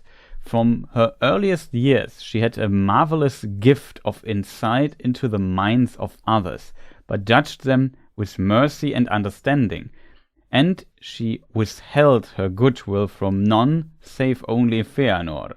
In him she perceived a darkness that she hated and feared, though she did not perceive that the shadow of the same evil had fallen upon the minds of all the Noldor and upon her own. So here, I think that's what Murray meant. This is a quote.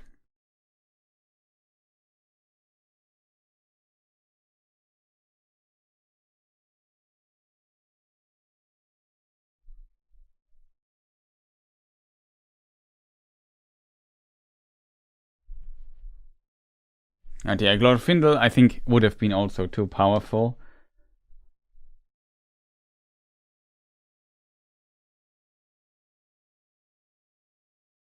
So, in this regard,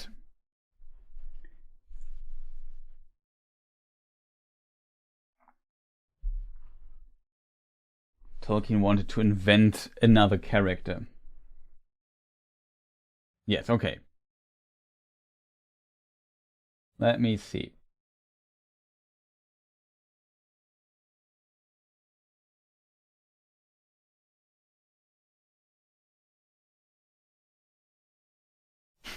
I'm not sure how much her ability to see through things work. Don't ask me.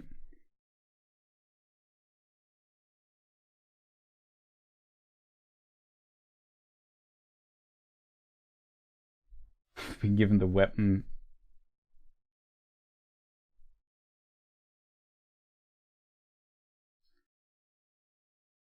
I felt as if I had do nothing on and I didn't like it.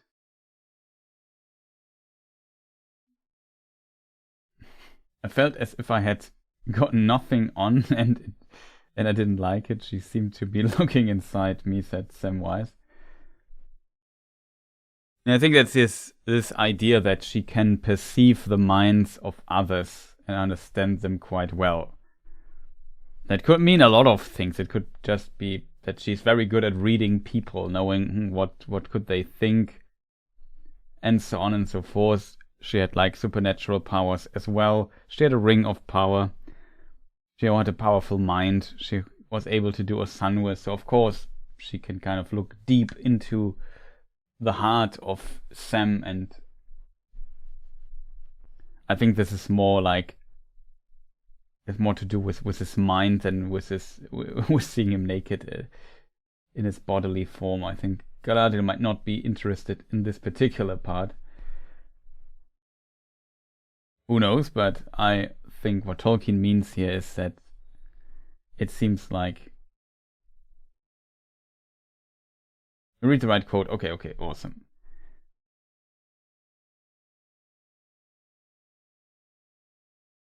Okay, that was a quote from Joe.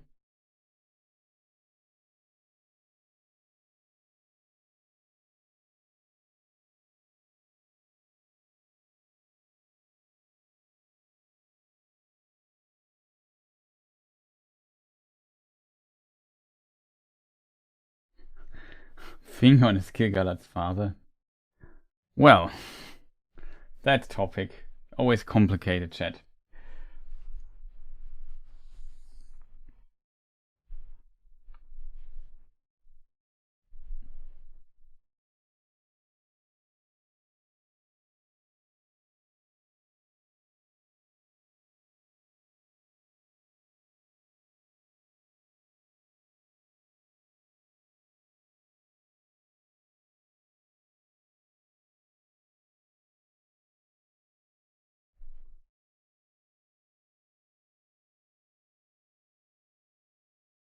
Yeah, it's an interesting idea how the spear got to Gil-galad.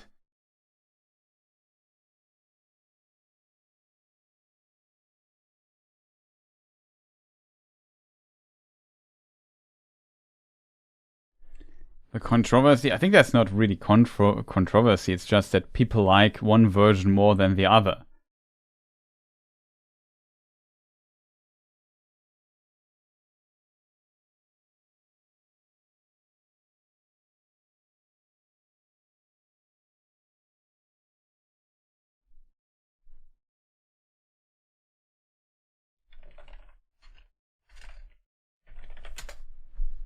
But it's not bad. I think we went somewhat decent through the questions. Now I have to wait like for new stuff to cover.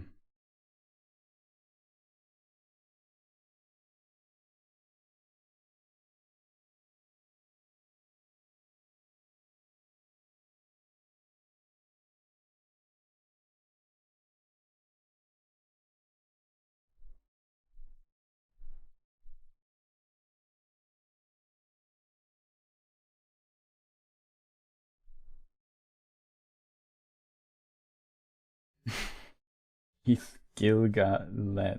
He's Gilgalad. Not bad.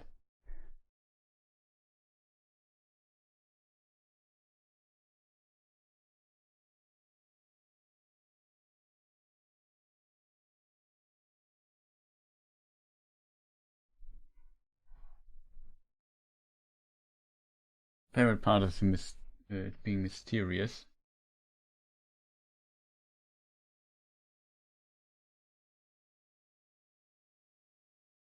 Where's the idea from that Aiglos came to Gilgalad from the Vanyar, though?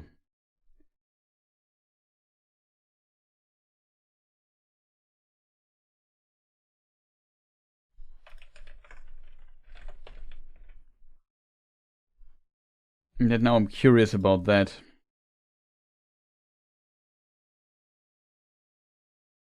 Gilgalad would be the father of Gilgalad.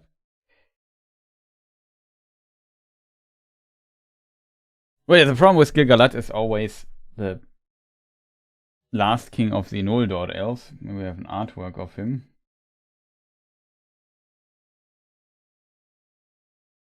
I have definitely an artwork by Kimberly 80.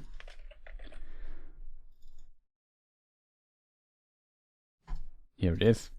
That's Gilgalad. Funnily enough, she gave him kind of silver hair, which is canon-wise correct. According to Nature of Middle-earth, we know that Gilgalad had silver hair. The Vanyar are the spear elves, I get that.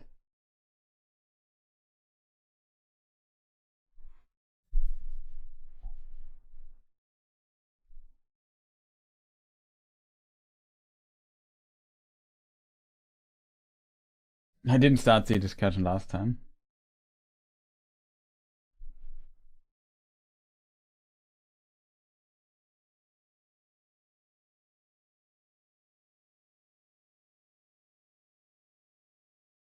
Yeah, the silver hair, I mean, it's always complicated, but yeah, there are some of the Teleri that have silver hair, so they are more known for it, while the Vanyar are more known for their golden hair, and the dark hair is usually that of the Noldor. But of course, there are always exceptions. There are also some red-haired elves and whatnot. But yeah, in the case of Gilgalad, I think it's Nature of Middle-earth. Maybe we can find the quote here.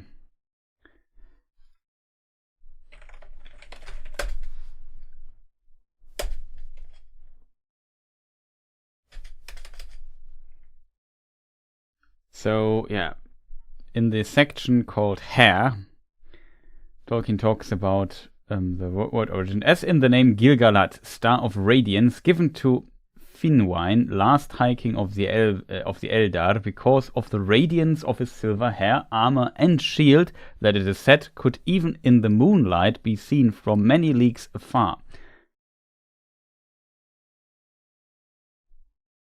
The same word occurs in the name Galadriel, kinswoman of Finwine, that's Gilgalad, Lady of the Radiant Crown, referring to the shining of her golden hair.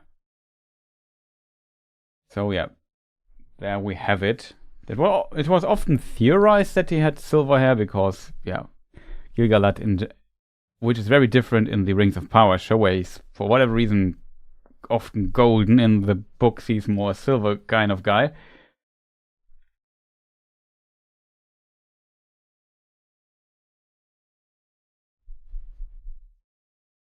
But yeah, if we go, this is also when we go to the idea of him being related to Finarfin. Finarfin, of course, the father of Galadriel, had golden hair, but Finarfin's wife, Earwyn,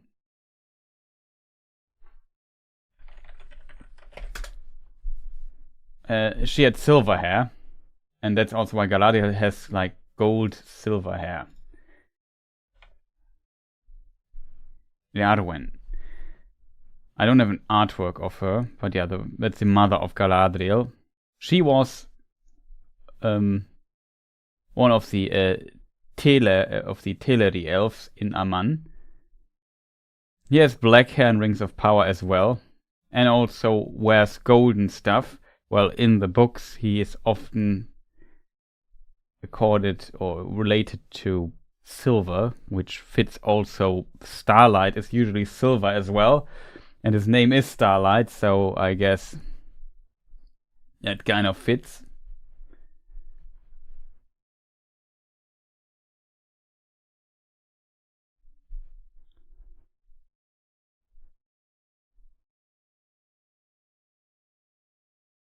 Star of Radiance. Tolkien gives a translation, but you could say, yeah, well, it means basically starlight.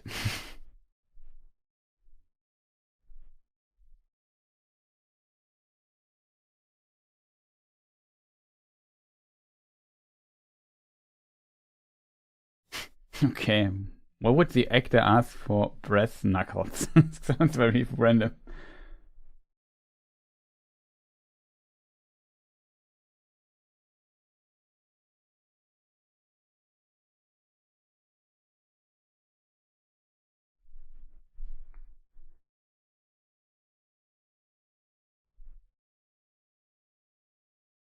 I mean, potentially Galadriel dresses later in white quite a bit, so it's always where I think that the White Lady potentially comes from. And she's glowing, and white is a bright color.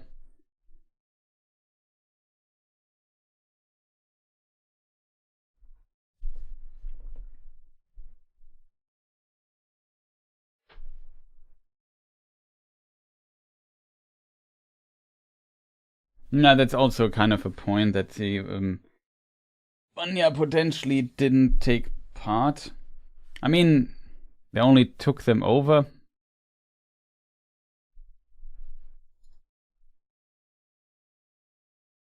Always it's a really complicated topic with the Vanyar.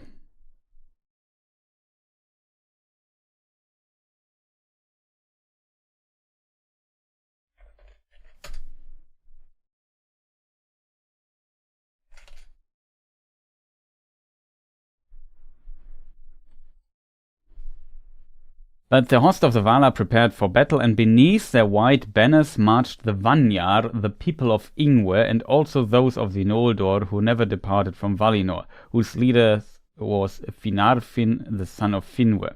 Few of the Teleri were willing to go forth to war, for they remembered the slaying at the Swan Haven and the rape of their ships, but they hearkened to Elwing, who was the daughter of Dior Elohil, and come of their own kindred, and they sent mariners enough to sail the ships that bore the host of Valinor east over the sea. Yet they stayed aboard the vessels, and none of them set foot upon the hitherland. So the Teleri did not fight in the war. The Vanyar did fight in the war. I think there was just a little confusion, which I also adopted for a moment. But no, the Teleri were not fighting in the war. The Vanyar did fight in the war.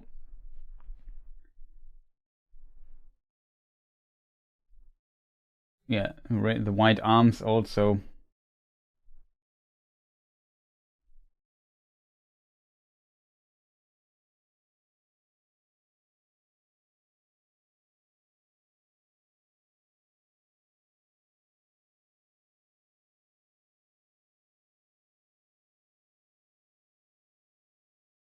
Be careful, there's selfies.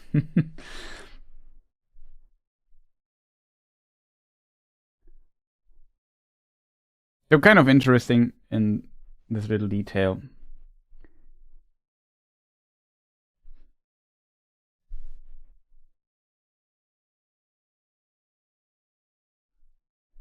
Is Gil-galad the only elf with a hyphen in his name? Why the hyphen? Seems like Galad-Gil would have worked. Potentially due to the poem for the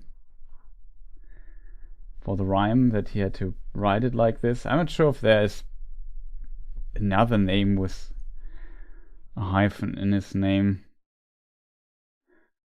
Potentially there is. Usually place names have hyphens in their names, but now elves.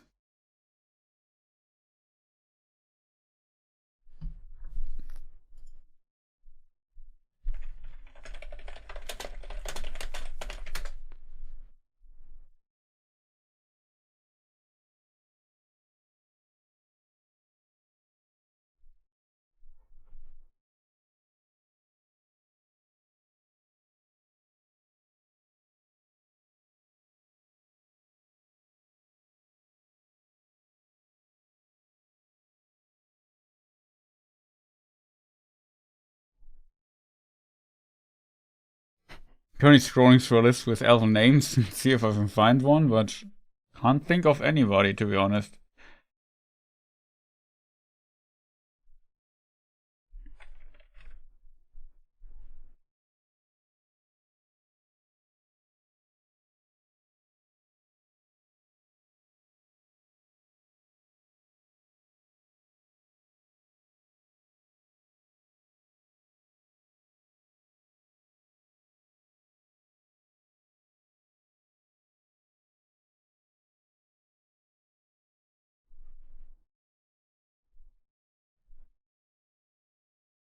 No, man, yeah. Teleporno.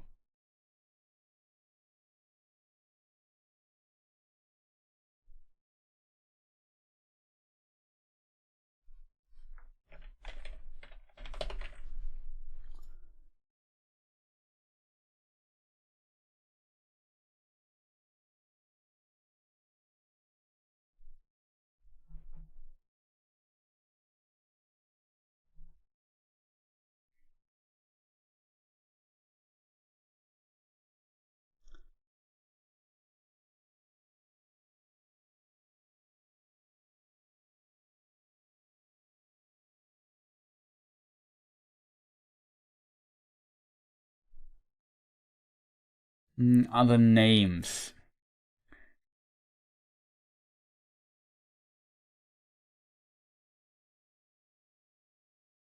The Sindarin birth name of Gil-galad was Ereinion, sign of kings. According to early version of Quenya, father name was Atanaro. In Sindarin Rotnor.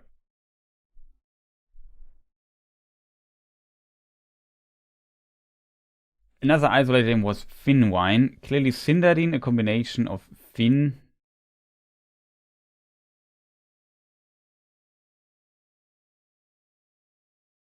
and Finwë, so young Finwë basically. That's funny.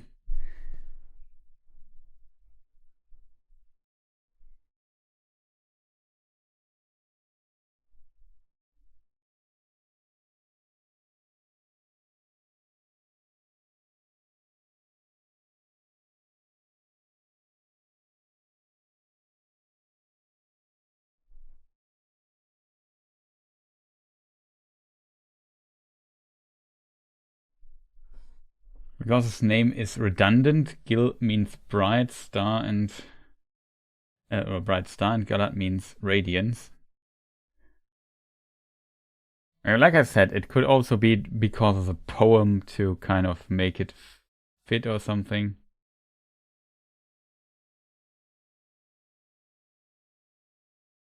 It could be just some Tolkien thing that he thinks that the the name sounds better that way.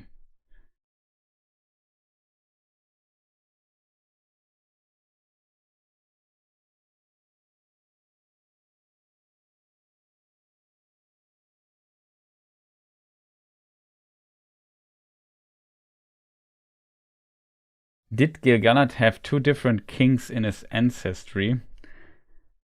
It depends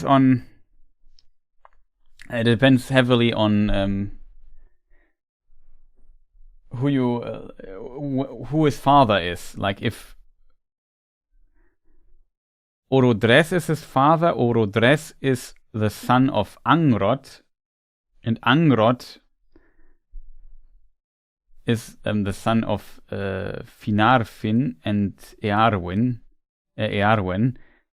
Finarfin is the son of Finwë, and Earwen is the son of Olwë. Finwë is the king of the Teleri, and Olwë is the king of the Finwë is the king of the Noldor, and Olwë is the king of the Teleri elves in Aman. So in this line, it kind of would make sense when he's the son of Fingon. Fingon is the son of Fingolfin, and Fingolfin is the son of Finwë. Anything else to it? Anaire, I'm not sure how she is related. Maybe she's also related? No. Anaire is the wife of Fingolfin. Okay, so Fingon's wife is not known, which is strange if she would be like very important person in the lore, or like the daughter of a king or something. Then I guess she would be mentioned more.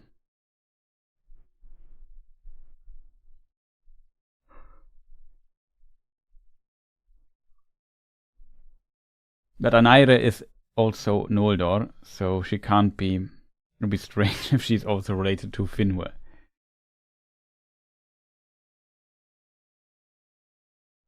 Both Fingolfin and Finarfin were kings. Yeah, that is of course true. I mean, Fingolfin is also king, and his half-brother, Feanor, was potentially also for a very short time king, maybe? It's difficult. I don't know. I think it makes definitely more sense with Orodres. I find interesting that scion is a word used when grafting one species of a tree onto another. It's very interesting that the word scion and also the word grafting appears in Elden Ring, interestingly. So I know exactly what you mean, but there it is basically transplanting other limbs onto the body of somebody else, if that makes sense.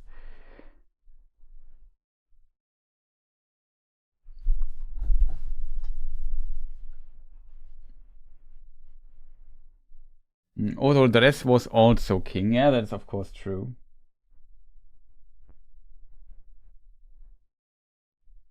Yeah, they're from the same house, though. Exactly. While when we count Finarfin, like I said, from the house of Finwë, and Earwen from the house of Olwë or Elwë and friends, then yeah, it makes maybe a bit more sense.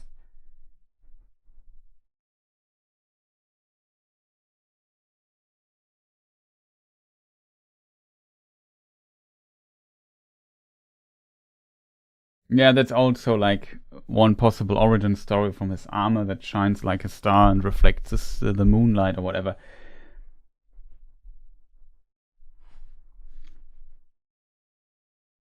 Like I read this thing here. As in the name Gil-galad, Star of Radiance, given to Finwë, last king of the Eldar, because of the radiance of his silver hair, armor, and shield that, it is said, could even in the moonlight be seen from many leagues afar.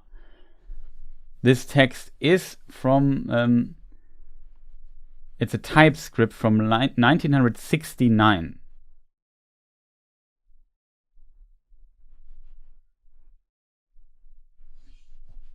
So pretty late. The other part of the hair section is from 59, so it's definitely slow. We get close to the later writing.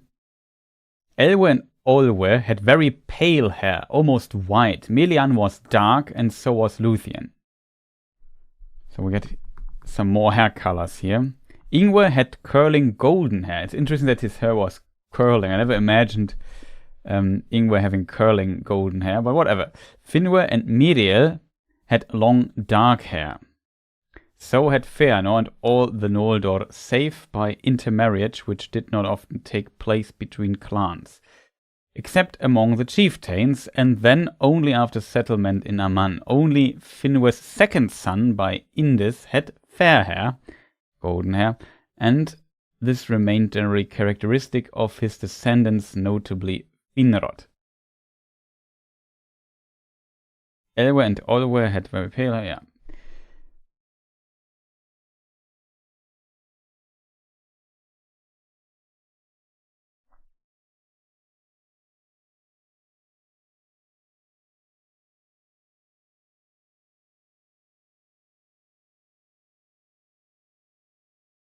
Only Finwë's second son by Indis had fair hair.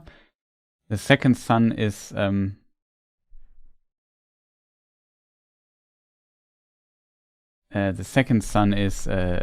Finarfin, of course. Look, my newborn baby boy. Oh, what is his name? I don't know. We see what his armor will look like. Well, his birth name was Ereinion. So, elves with their 5,000 names. We never see any elf kips. Maybe they reproduce like cells and just kind of split in half. No. Like in the book, there are definitely, I don't know, but elven children are mentioned, like half-elven children at least, in the form of Eärendil.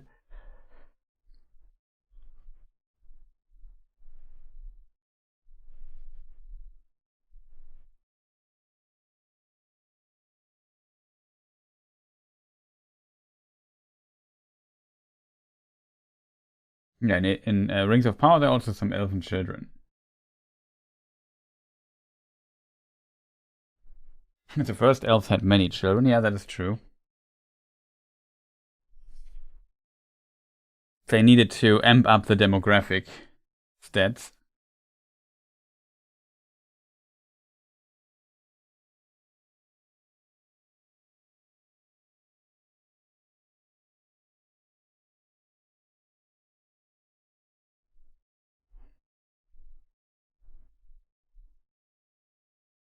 Also, the beginning of in Eregion, there were elven children. At the beginning of season 1 of Rings of Power, there were also elven children. One was red-haired, so potentially from the house of Machtan, or it was Maedhros or whatever. I don't know.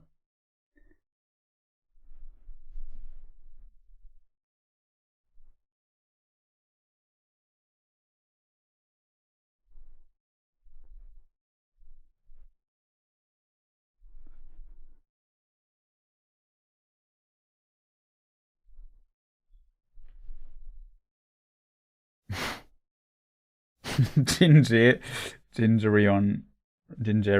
the Red. Yeah.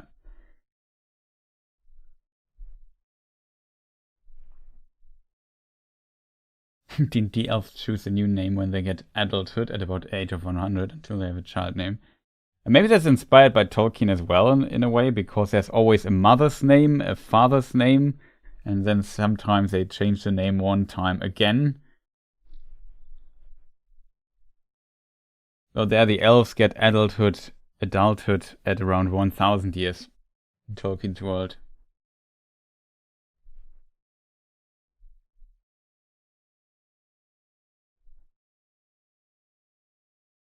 I think, unironically, everyone should be allowed to pick a new name as an adult. It's an interesting idea, to be honest.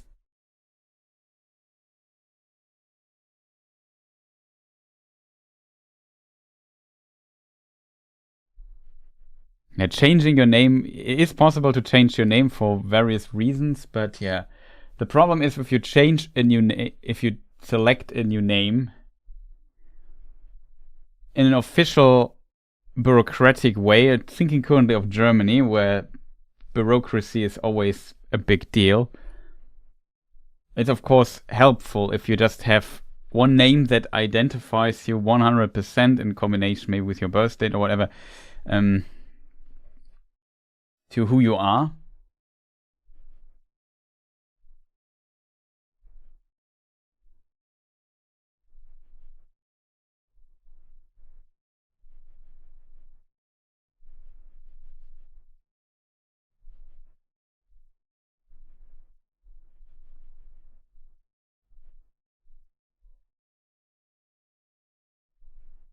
It should definitely speak for Nerdanel more than for Feanor, I think.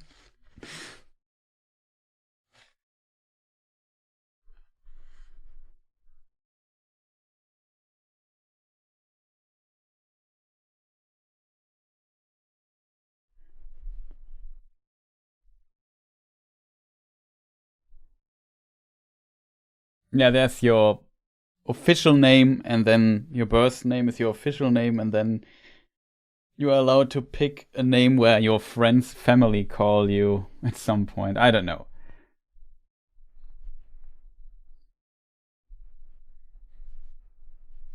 Yeah, it's actually true that both parents contribute to the life force of Elvish children.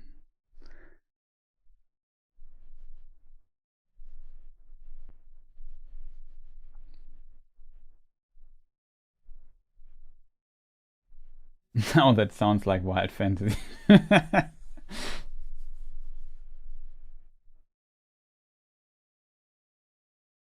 Yeah, that's true. You can also read in Germany, at least, there's an artist name you can also put in.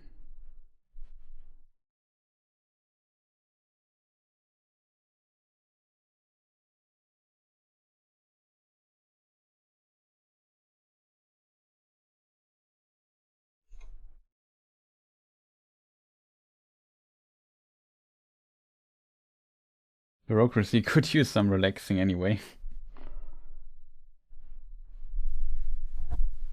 Yeah, that's all we have here in Germany, so it won't change, I think.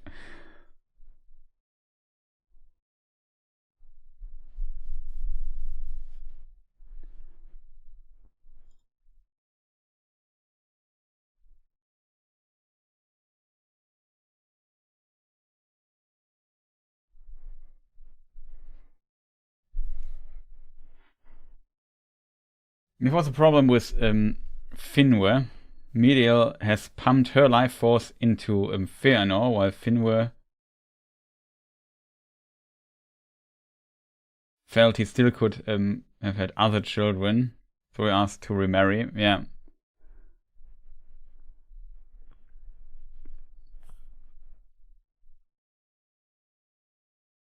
The question is, of course, that the life force of both go into the child. The question if it's the life force, like how the percentage of life force is, basically.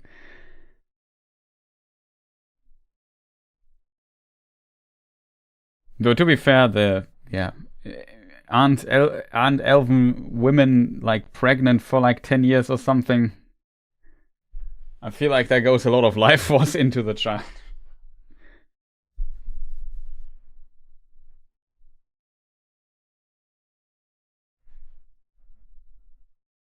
Oh, Aris Aurelian, nice to see you. Welcome. Hope you had a fantastic day and nice that you could make it.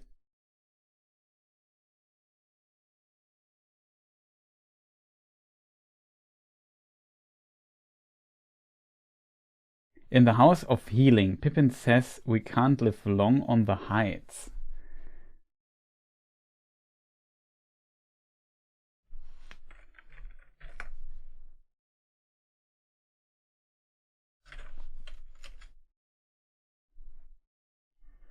Pippin remained behind. Was there ever anyone like him, he said, except Gandalf, of course. I think they must be related. My dear ass, your pick. Your pack is lying by your bed? I don't get the context of this thing here. Mary seized his hand and kissed it. I'm rightfully sorry, he said. Oh, at once ever since I've been licensed to you.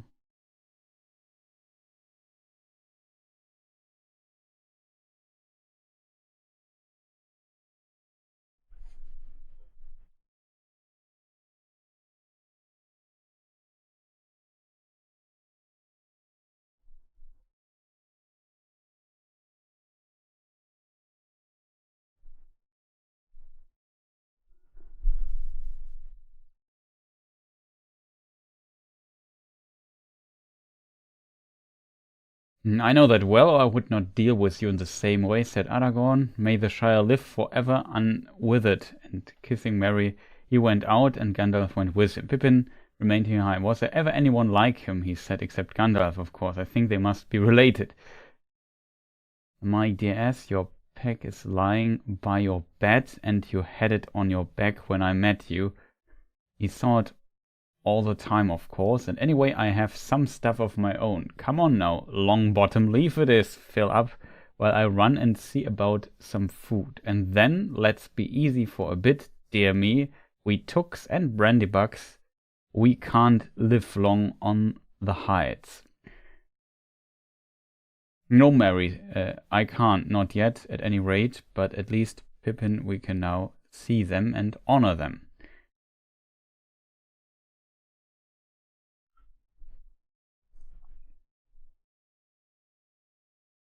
So I just think what he means by this is like they can't live long on a high point, so it always goes kind of down or chaotic or something like that. I could look how it's translated in the German version of it.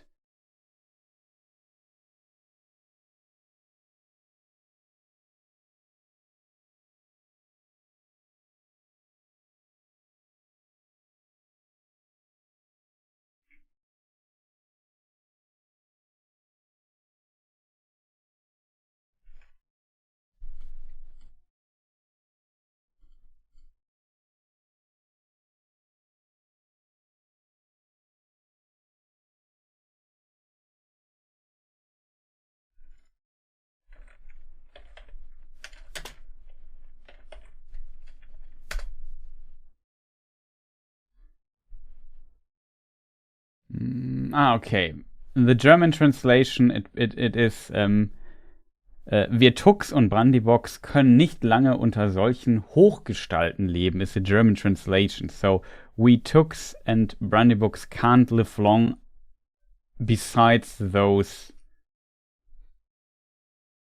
Hochgestalten. How would you translate this? Either you could translate it maybe with great people, in the sense of they are great in their deeds, or potentially because they are so tall, the big folk, basically. Maybe that's what they mean. I would have also not have guessed that, but the translation could also be not right, so I don't know. Speaking of not right, I should switch the image here from time to time. Does a 25% elf still counts as half-elf? Wait a moment.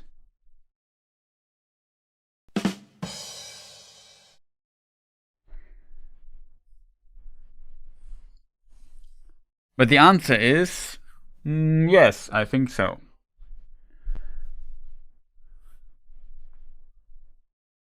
Because Elrond is an half-elf, and his parents were also half-elf.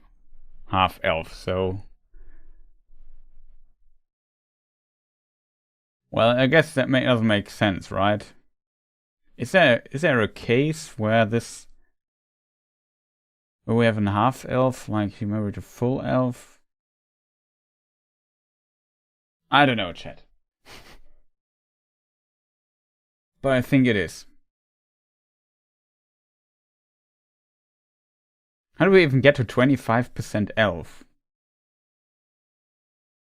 So if an half-elf marries, let's say, a female of men, then it's 25%? Kind of. I don't know.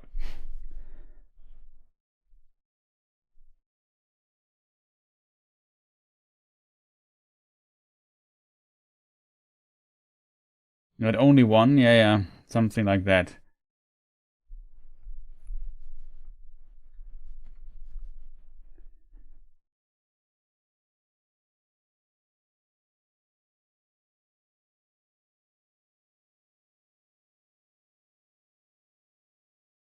Is the term half-elf only used in The Hobbit?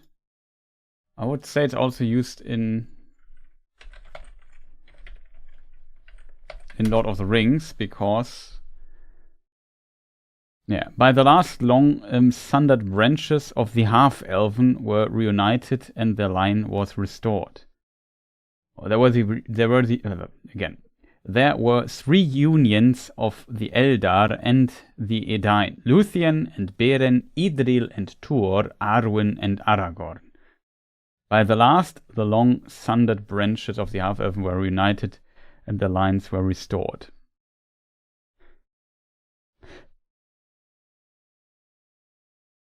We're not at the council, answered Frodo, because we cannot use it, and what is done with it turns to evil. Boromir got up and walked about impatiently. So, you go on, he cried. Gandalf, Elrond, all these folk have taught you to say so. For themselves they may be right, these elves and half-elves and wizards.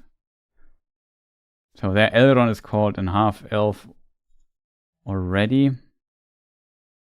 First age, when I gave the half-elven an irrevocable choice.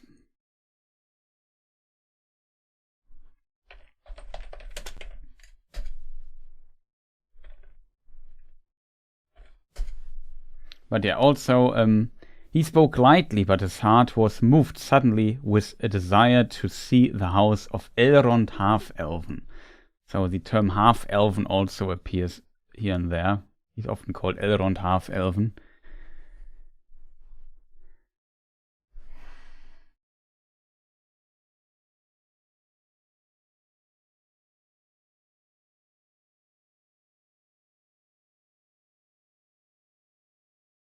The grandchildren of the Lord of Dol Amroth would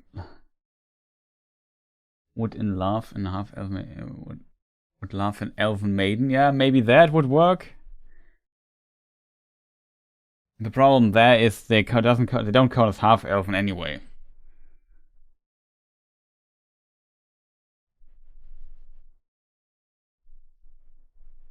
There's also a funny let's not make bad jokes here as well.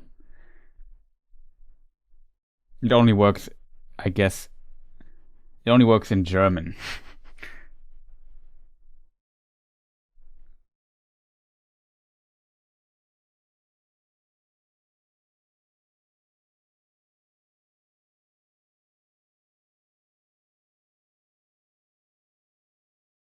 Something like, I don't know, what would Elrond's favorite daytime be? Or whatever. And let me just think, how could I phrase this? Is daytime the correct term for it? Maybe I rephrase it and say, what is Elrond's favorite Uhrzeit? What is Uhrzeit in English? Is it daytime? Clock time, maybe? Time of the day? What is Elrond's favorite time of the day? Yeah, this joke, and of course, it is 10:30. In German, 10:30 is 10:30, and half-elven is 10:30. It's like, yeah, time of day. Stupid joke. But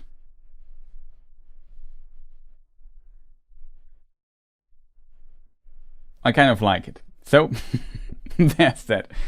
Was the worst joke.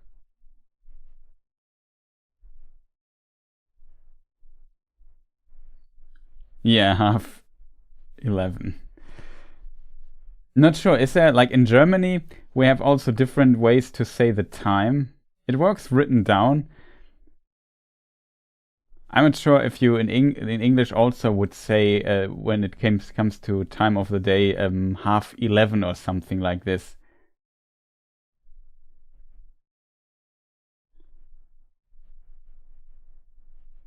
Half 11 though is 11:30. I think, yeah, 10:30 in German would be 10:30 though.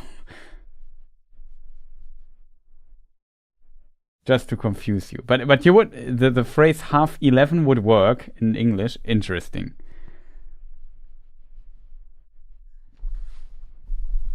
It just is it's an hour delayed. And the most funny thing about it is, I think, no, it doesn't work. I thought it would be even more funny because of the time difference. But when in Germany it's 11:30, in UK it's 10:30. So you could argue it kind of makes sense, but whatever.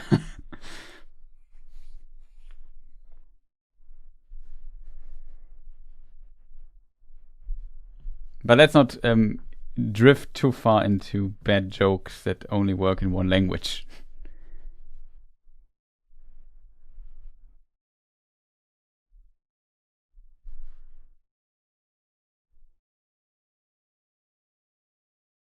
Every half-elf expects the children and grandchildren of Eärendil got snubbed by Eärendil. Yeah, maybe.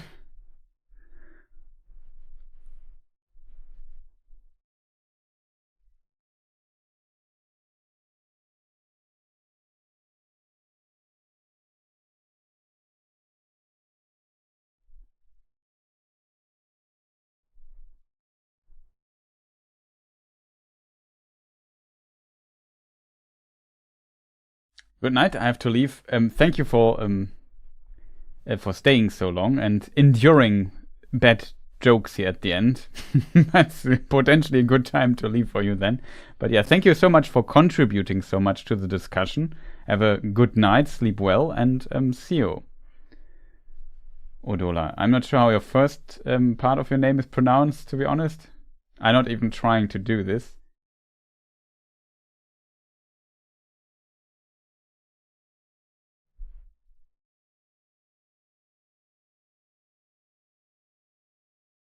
Always appreciate your points. Yeah.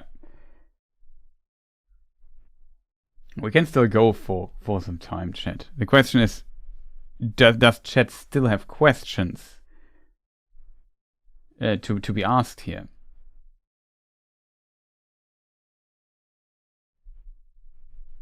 Or some topics to discuss. Who knows? I'm here for bad jokes, as you can tell from the quality of mine. Yeah.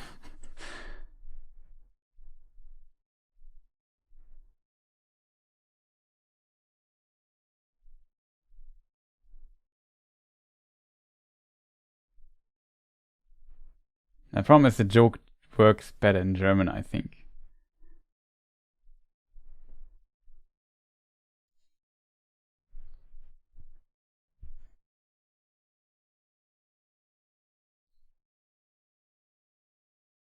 The dead jokes are the highest quality today. Thank you. Much appreciated.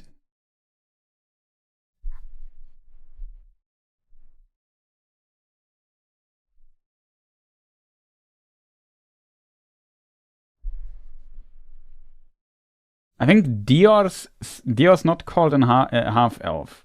It's kind of interesting in this context, I think. But his status is not really clear to me.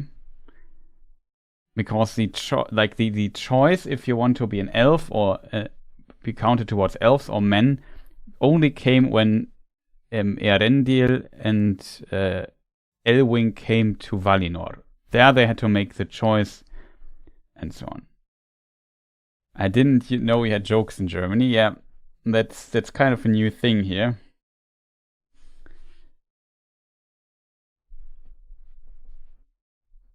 Like in the German tech tree, we slowly researching jokes.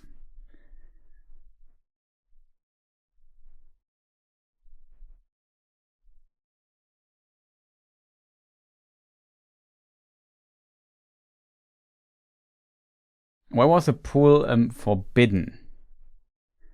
It's also a really good question, to be honest.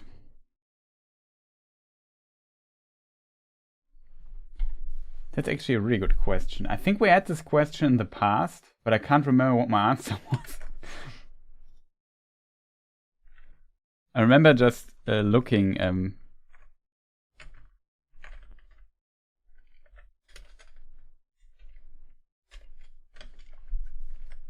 Let me just check.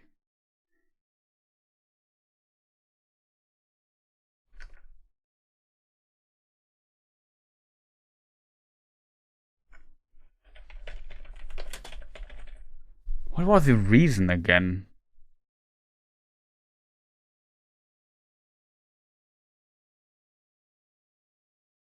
I think it was. I think it was a relatively simple reason.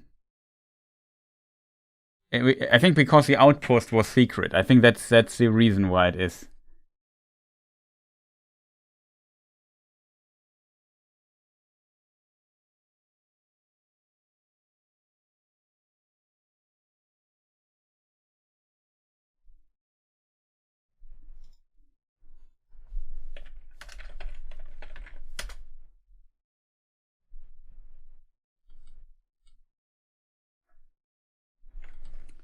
Wait, I try to find the text passage really quick, and we can read it from the book. Then the answer from the book is always the best.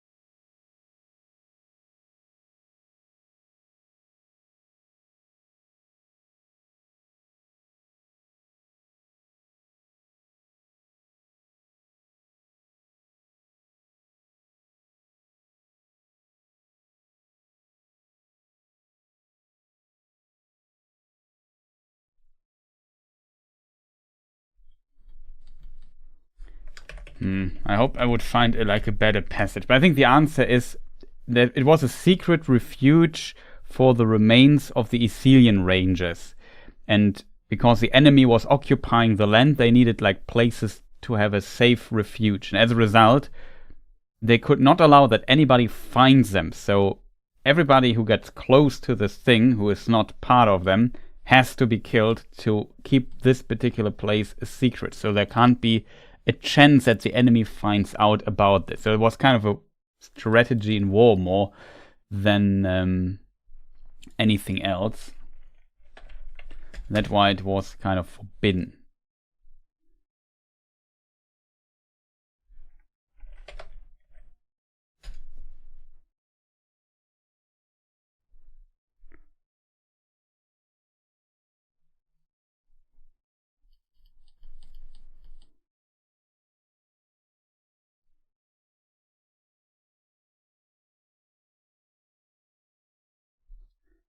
Gollum dropped the fish from his hand. Don't want fish, he said. The price is not set on the fish, said Faramir. Only to come here and look on the pool bears a penalty of death.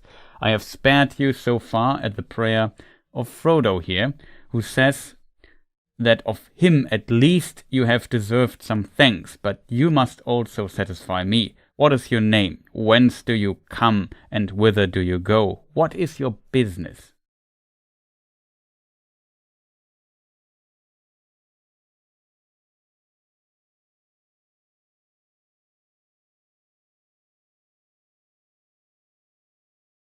Nothing, said Faramir, looking at the wretched creature with a keen glance, but without any expression in his face, either of anger or pity or wonder. Nothing. Have you never done anything worthy of binding or of worse punishment?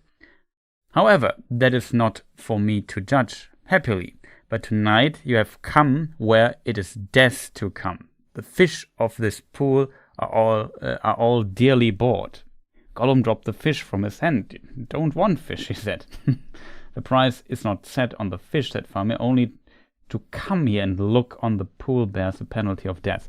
So I think that's the sentence that kind of explains it. It's not the fish or the water in the pool. Just coming here and looking at it, that's usually a death sentence for people. Also welcome, Schnarke. Nice to see you. Oh, glad that you joined for a moment, Schnarke, and want to say hi. So hi, Schnarke, and also sleep well. See you potentially tomorrow. There will be a normal stream on the German channel. So hope to see you there then. Takes Nachbar. We're from some of the neighbor countries.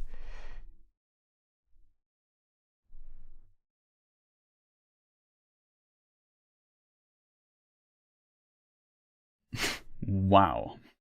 Light-binded pool. The pool was forbidden because it could only be used exclusively for boating, aka verboten. Strong. verboten with 2-0. Oh boy.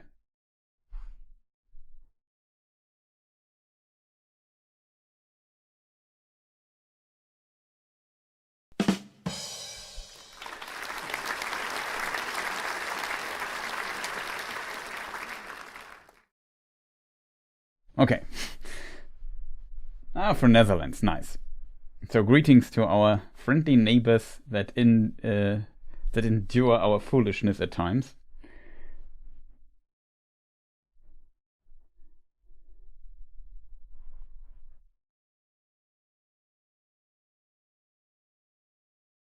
If you base at the pool, you may attract attention to the hidden outpost. Yeah, exactly. Like, in theory, you could also base there and notice, wait, I have seen somebody there. Maybe. You know? And then you get captured by the enemy and say, yeah, there were some people at this pool there. I saw a bowman there, whatever. So the enemy could potentially learn from this.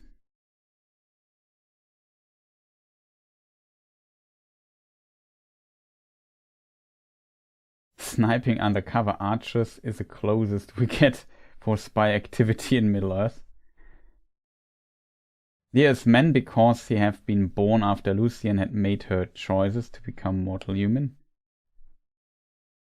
Was Gollum, or rather Deagol, however pronounced, it's hard to say. That. Well, the Old English pronunciation would be indeed Deagol, meant to find the ring. Was Deagol maybe even a chosen one, but Gollum snuffed out the opportunity for a hero? That's actually a good question. I think the reason why he finds the ring is that Gollum wants the ring as his birthday present, and he starts, which is kind of a contrast to Bilbo, he starts his possession of the ring with killing.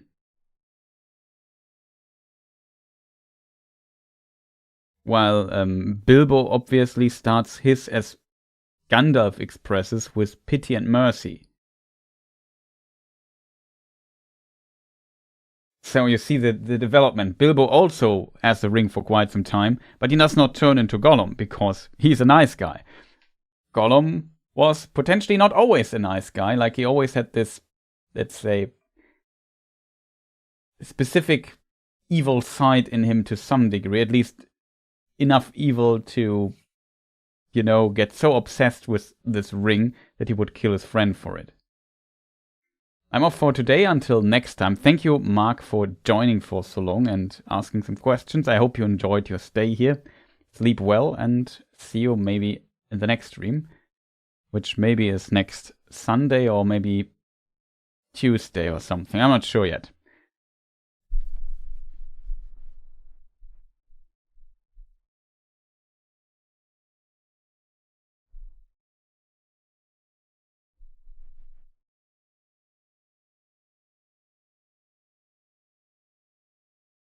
It's much more pimped out, right? Yeah, potentially. It could really be the ring influence. It's also an interesting theory.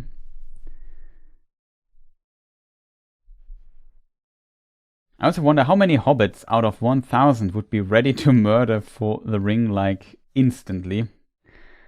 Yeah, tough to tell, I guess. But this evil object definitely does something. Wasn't there also a question about Utumno? Did Sauron use Utumno? I remember this question now that you write Ulmo. I first read Utumno and then thought, oh, there was a question about that as well. Most likely Sauron did not use... Well...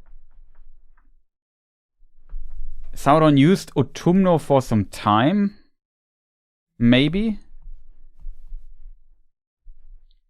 While his master was away. Wasn't it like that? Or was this already Angband chat? Maybe I'm mixing the history up a little bit. So Sauron was definitely for a time in Utumno, but when Sauron was the Dark Lord alone, Utumno was most likely... Well, we can go to the map here, actually. Utumlo, as my theory, was here in the ocean, sunk, and it's not available anymore. I think it was also, there's hints that it was flooded. So I think it makes sense that after Beleriand was destroyed, that the powers also sunk Utumno into the sea, though it's not reachable anymore for Sauron and others. Also, Zerb, nice to see you.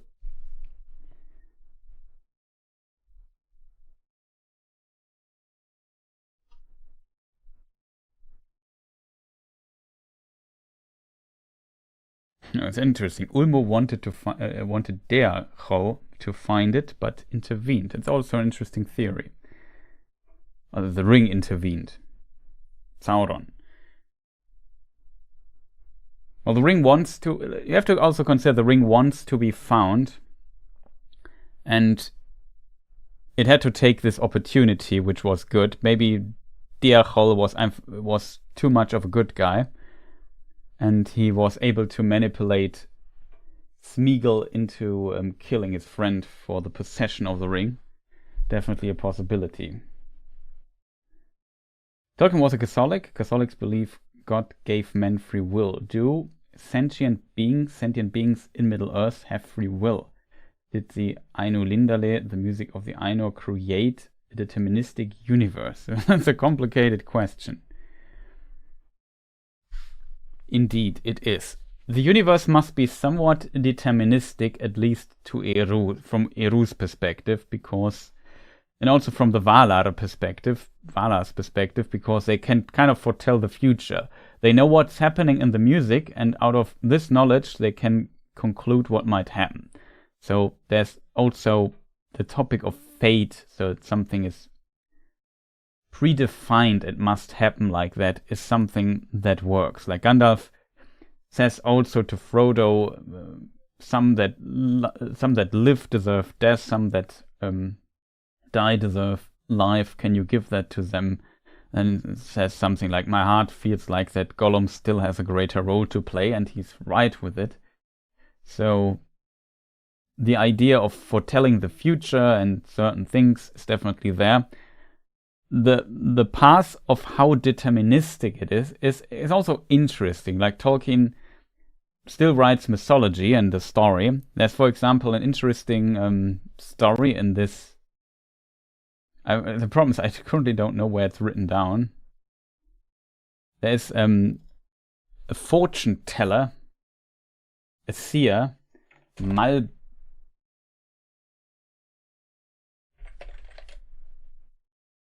what is his name?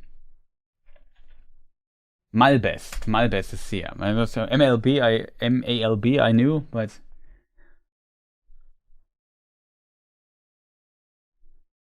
there's an interesting thing here. Yeah, it's in Appendix A. That's where I thought it would be, to be honest, but I wasn't sure if there was... Like so, yeah. Arvedui was indeed the last king, and his name signifies. It is said that this name was given to him at his birth by Malbes the seer, who said to his father, Arvedui you shall call him, for he will be the last in Arthedain, though a choice will come to the Dunedain. And if they take the one that seems less hopeful, then your son will change his name and become king of a great realm. If not, then much sorrow and many lives of men shall pass until the Dunedain arise and are united again. So obviously they took the wrong choice. Choice will come not only to Arvedui, but the Dunedain in general. And if they take, in this case, Gondor, Arvedui said basically, let me become king and that will be pretty awesome, and would have been, as according to Malbes. They decided against it, then much sorrow and many lives shall pass, and then Aragorn came and united them. So it's basically one or another. It's a pretty accurate future foretelling, if that makes sense. But yeah, it's interesting. It's interesting that there is a choice. So in a deterministic way, there is... I guess it depends a bit on how what determinism means to you, but there's only like one outcome of this, but it seems like in this prediction of the future, there was actually two paths that branched here away. One could have been awesome, one could have been complete trash, and they decided to go the trash path instead. But it still came to pass, so it's kind of determined that, you know what I mean? But it also encompasses the idea of free will. So that's, in my opinion, a very interesting thing here. Adding a whether you are an orc or a Vala. If the Ainur music created a deterministic universe, it was beyond anyone but them to know, and thus they lived indeterministic them concerned. That's a good answer by Artis Aurelian. There's a theory of free will according to which free will is compatible with determinism. It is called compatibilism.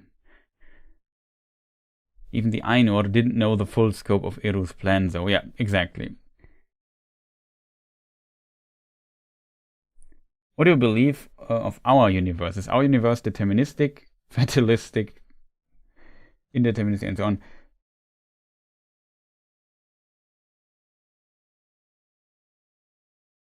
Preordained, that's an interesting word.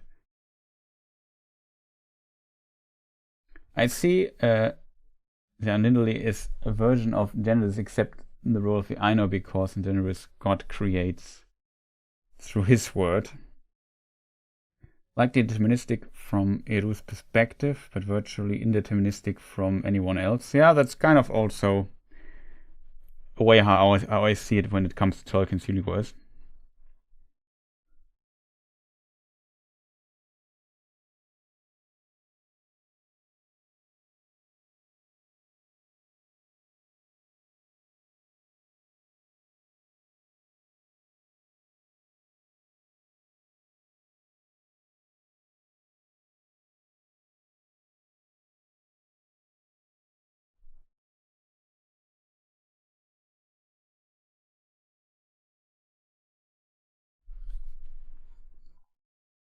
So when it comes to our universe, I'm not 100% sure, to be honest.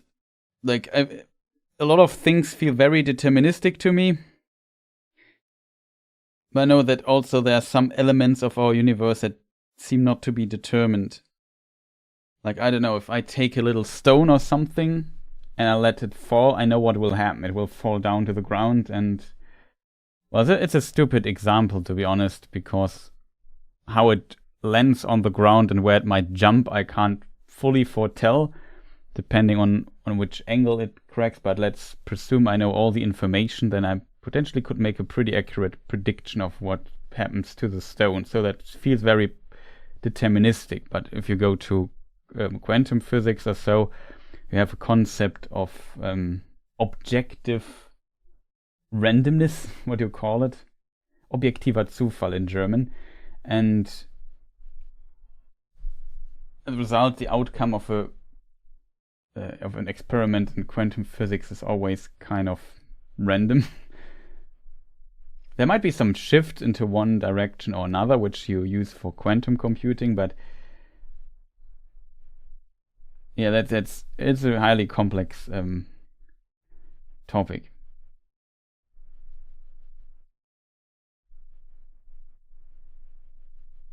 Soft determinism is the universe I prefer to believe is our universe. Yeah, if it encompasses some randomness, but often also a lot of things that are determined, then I kind of would agree.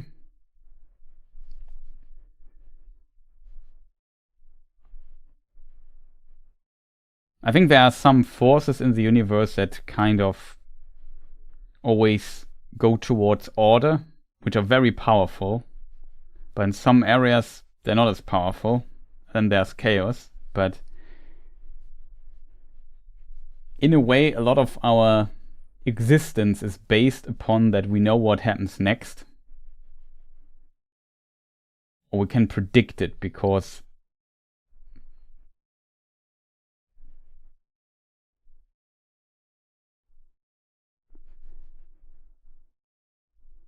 we can predict it because we have the mind to foresee or predict things simply. We can understand some laws, some ideas, some concepts, and then can say, okay, this happens. It's very likely that this will happen. To a degree where we would be surprised if it does not happen. Like if I like I said, if I hold a little stone in my hand and let it fall, the outcome that it just hovers in the air and does not fall down is impossible. So in a way we can kind of exclude a lot of things that might not happen. Also if it would fly to the ceiling or something.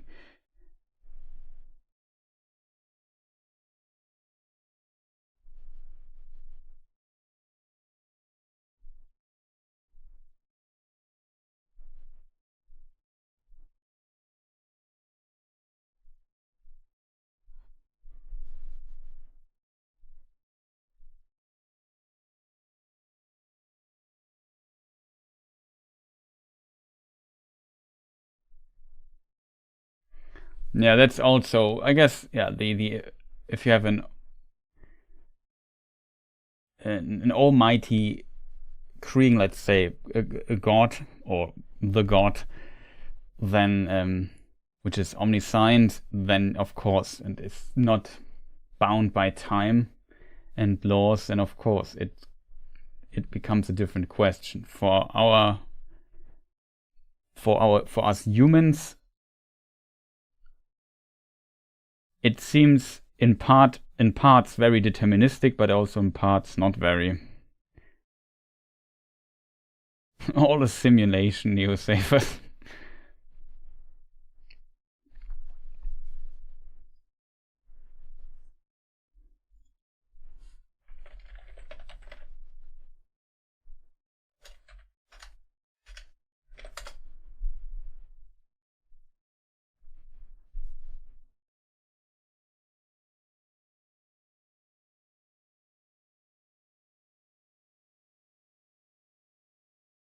Like, you could say that from the perspective of, let's say, God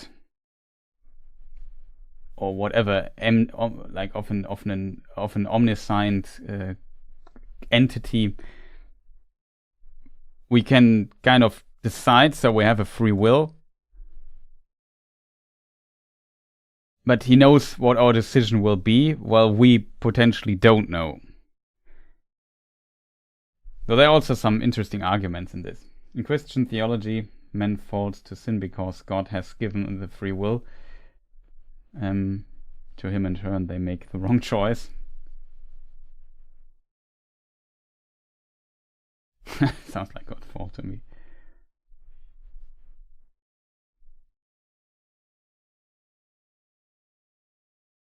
Though I also think, like, often a decision, it depends of course on the decision, like a very conscious decision that we make about a complex concept and not some random arm movement or whatever.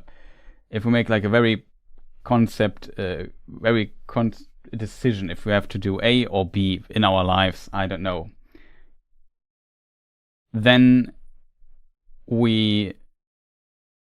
I don't know, there's also a way to predict that, because we're always kind of encompassed by factors and thought and so on, and mood and emotions and all kind of that stuff that potentially have an impact on how we might decide. But and in the end, we can become very predictable in our decisions as well. Even though we can freely decide what we do, it is possible to kind of foretell how somebody will decide at some point. Yeah, potentially too far away from a lore stream, to be honest.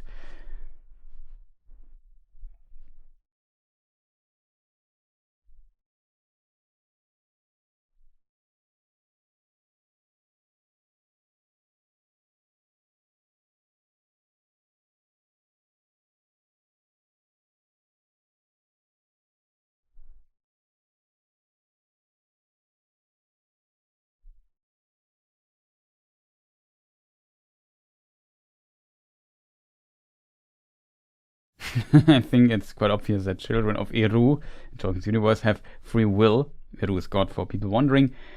There is a hilarious passage about Morgoth being enraged at the thought of beings with independent thought. Yeah.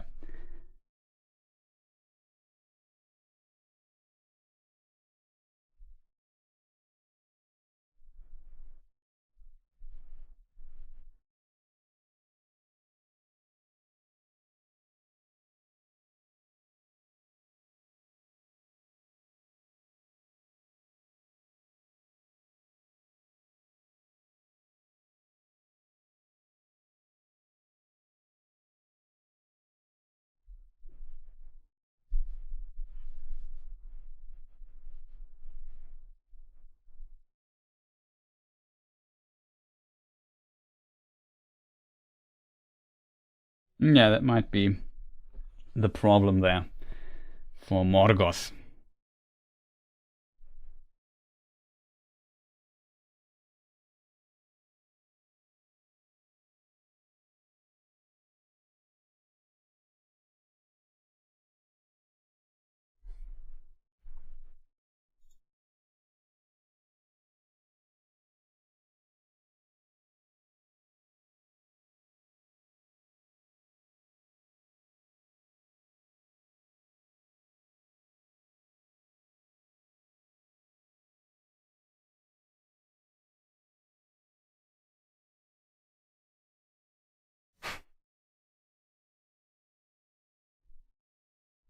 As humans, we like the idea of free will, but as parents, we do not.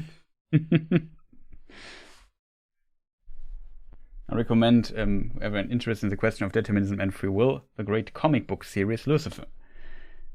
Isn't there also a TV series based on that? I have not seen the show, and I've also not looked into the comic book series.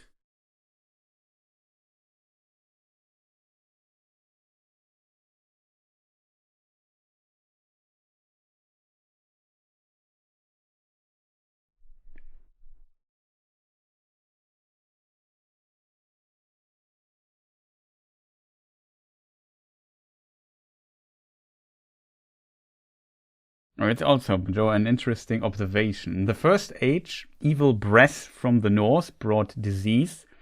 Lalaith, that's the sister of Turin, was a victim. In Lord of the Rings, we get the black breath from the Nazgul. Yeah. No question, I thought the similarity was interesting. And there's also the great plague, which also, has a kind of a similar feeling. There's some indicators, some hints of Tolkien that it might also come from Sauron in this context. So yeah, very interesting observation.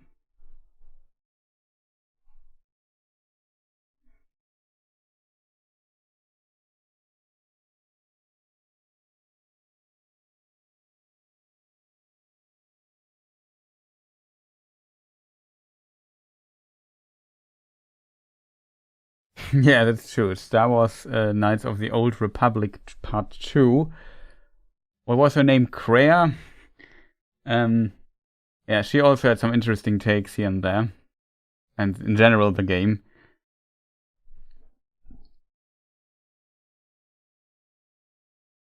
Okay, the TV series is only normally connected to the comic book series. Okay. It's very different from it. Okay, I understood. I thought it would be maybe closer. The meta hate of Star Wars. I like that.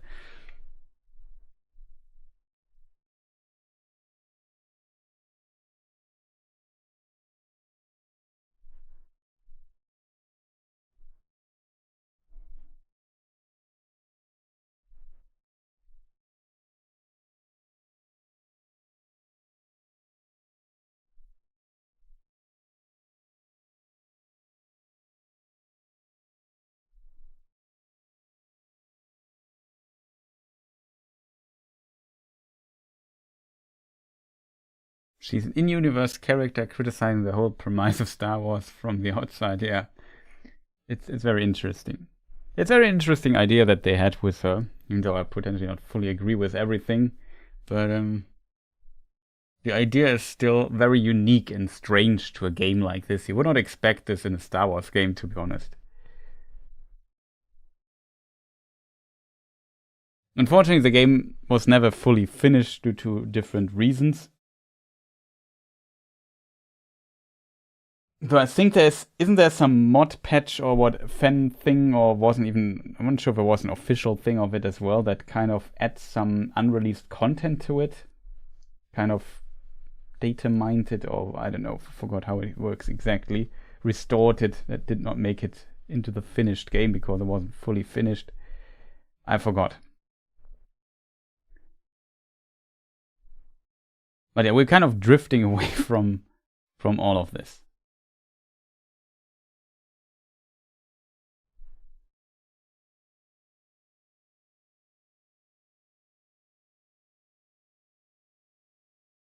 There's a famous restoration mod. Okay, I remember correctly.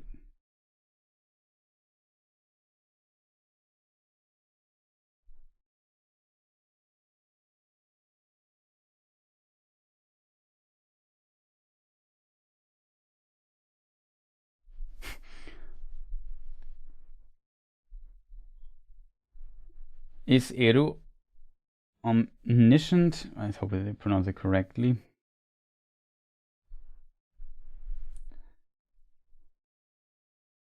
And infinitely benevolent. How is the pronunciation of this? I always have to look up these rare words that I rarely use in my benevolent. Okay, that's the pronunciation. If Eru knows everything and would always take action that is most benevolent, does that mean that he has no free will? I think the question for a god being is always, can a god being be like, if the god, if you have a almighty powerful entity that knows everything and is above time and space, isn't it a bit strange that you would try to press this entity into a binary concept of good and evil? What if the concept of good and evil would not even exist for that entity?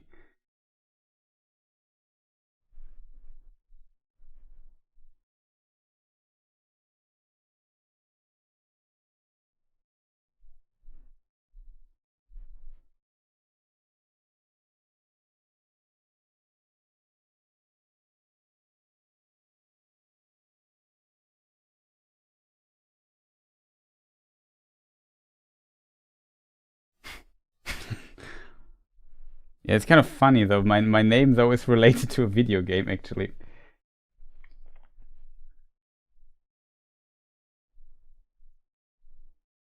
Where there's a group called the Philosophers. And then for Metal Gear Solid, and then I kind of thought, hey, that for games channel, the Philosophers games will sound pretty funny if I talk a lot about thing. It's a bliss of free will.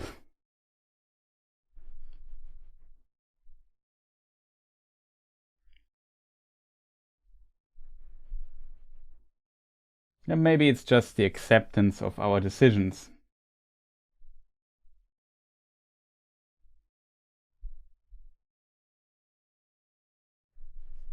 And that's also a question I'm often debating with myself, if there actually is, if the concept of good and evil is not just an invention of men, that actually does not really exist. I'm disguising Catholic apologist arguments in Middle Earth and Eru. I'll stop now. What about naked Gandalf? I don't get the idea here. The context of the naked Gandalf.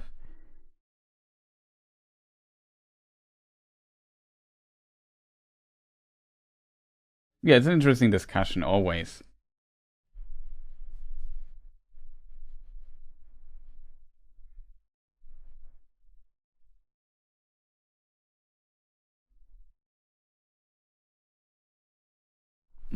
Okay, I got a question. I missed that then, sorry. The question. What does it mean that Gandalf was sent back naked? I mean, he was clothed when he died.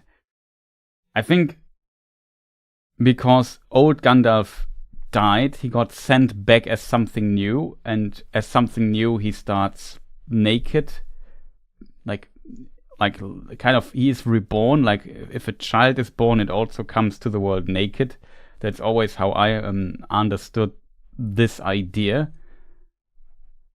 So, does an angelic being actually need clothing? Potentially not.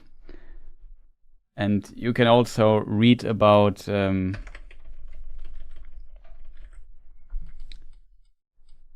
can actually read about Gandalf being sent back.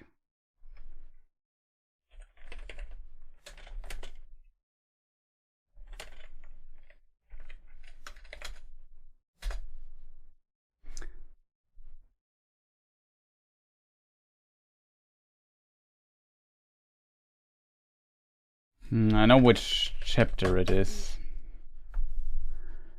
It's in the White Rider, I think.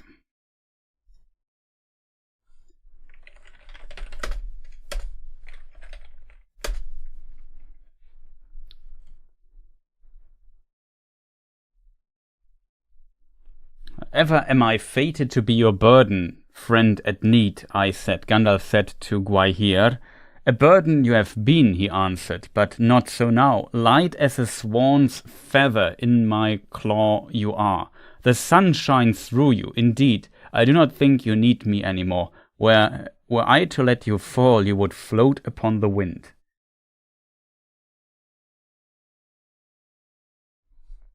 So,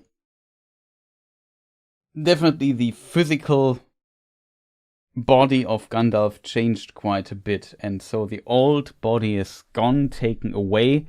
Maybe also a symbol of this, you have to be clothed in flesh, as Tolkien writes it. Also, welcome Rico, nice to see you. And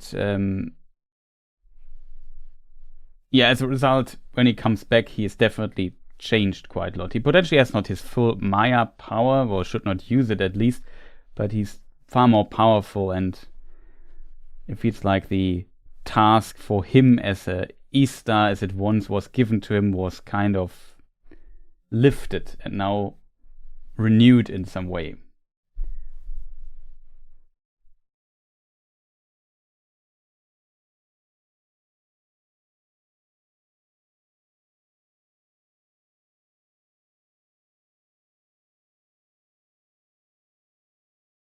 And healing in Lorien, yeah.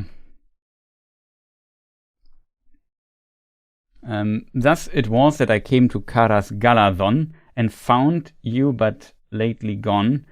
I tarried there in ageless time of that land where days bring healing, not decay. Healing I found, and I was clothed in white.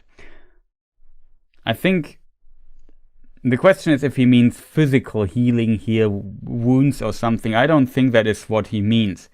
I think more like he, in his old mission, was killed, which is a traumatic experience, potentially even for an angelic being. And maybe he needed a bit of healing of mind. Maybe because he was an age long gone in the timeless halls of Eru, potentially. He needed a bit of restoration of his mind, coming back to the form he once had. Even though he's now Gandalf the White and more powerful, maybe he had to change his physical form a bit more again to kind of adopt to the boundaries of the physical world again, if that makes sense. So I think that is interesting. Oh, interesting. You're actually a theologian. I did not expect that.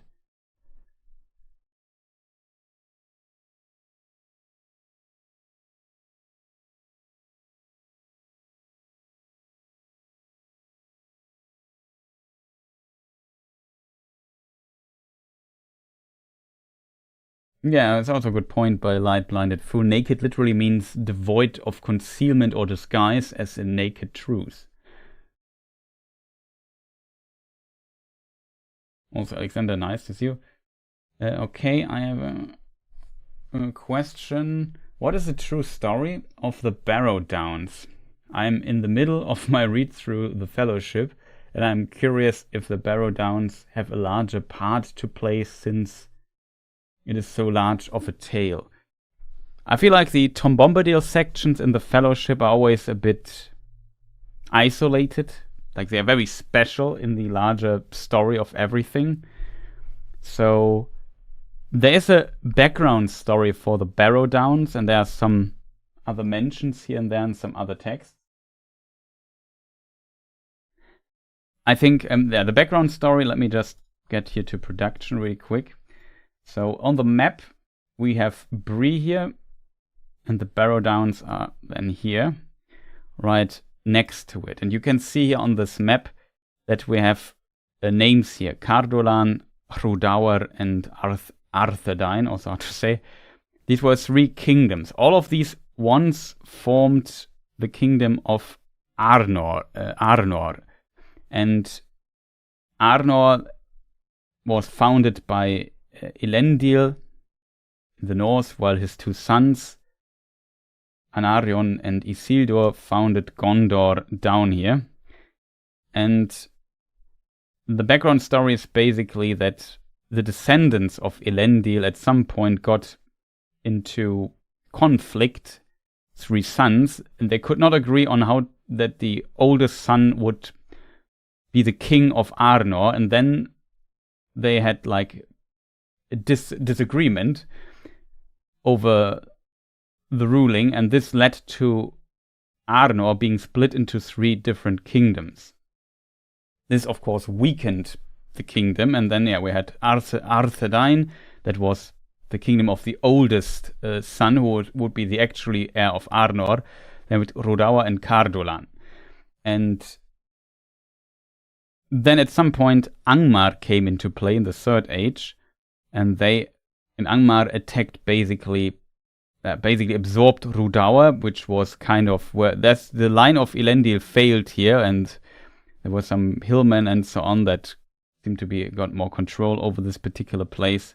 The middle point of all the kingdoms was Amon-Sul, the weathered top, and then a war broke out, and Cardolan was kind of pushed quite a bit into these Barrow Downs. These Barrow Downs were a place where the nobles of Cardolan would lay to rest their nobles or their dead, basically. So when people die, they were brought there to the Barrow Downs. That's why you also find these ancient parts and what do you call it? I always forget how the pronunciation of this word is. I'm always surprised. It's brooch. Okay, I didn't expect that it's more an O sound than an U. The brooch of this noble woman you find there, but you also find the barrow blades, which were once the blades or daggers or whatever of noble lords and other stuff there. So yeah, the idea of laying your dead to rest and giving them some of the equipment into their graves is something we find in many cultures, and so we find it here as well. And then it seems like we know that the people of Cardolan at the very end, like there was also a plague coming from there, and then they were hiding here in these Barrow Downs when they were fighting the Angmar, the Witch King, the Nazgul, and their forces when everything was about to fall apart. And then the Witch King summoned evil spirits, the Barrow Wights, into these places to haunt them, and that's my theory, to get them out there. So, and with this and the plague, Cardolan was no more, and it was completely defeated, and nothing basically was left except maybe a few refugees. And Arthedain was a kingdom that lasted the longest, was also furthest away from Angmar, for the most part, except for the northern part, I guess. So that's basically the story of the Barrow Downs, the backstory, how they came to be. They were once the graves of the Dunedain, of the Númenóreans in exile. At the time, somewhat early in the Third Age. Yeah, that is also actually a good point by Crafty Spirit. The Barrow Downs, or these places here, were not necessarily only created by the people of Cardolan, of Arnor at some point, but according to some notes of Tolkien, they existed even during the Elder Days, so in the First Age. So there were some groups of people here that also laid their dead to rest there. Since we have Minhirias here in this particular region, we know that it's a bit difficult to explain this in more detail, but this is the First Age map, and men awoke in Hildorien, that's somewhere here in the east. And a group of men that were later called the Edain walked over here to Beleriand, to the west coast, to the old west coast of Middle-earth, into the far west. And they became known as the 3 or technically 4 houses of the Edain. The house of Beor, the house of Marach, and the house of Hales. And some of the people of the house, it depends a bit on the version though, but some of the people of the house of Hales, while going here, like this bay here, in the First Age map did not fully exist yet. Let me just see, where's the map? This is the bay this bay where Lindon and the Grey Havens later are. So this landmass that is dark green will be sunk into the ocean. It's a bit complicated to explain, so I skip a bit over this detail, but just for completeness sake. And yeah, some on the way here to the west, they had to cross the Blue Mountains to get to the old west coast, which was here where now is water, settled down here in this area. So my theory is that these are actually places where the remnants of these people who settled in this area, not crossing the Blue Mountains,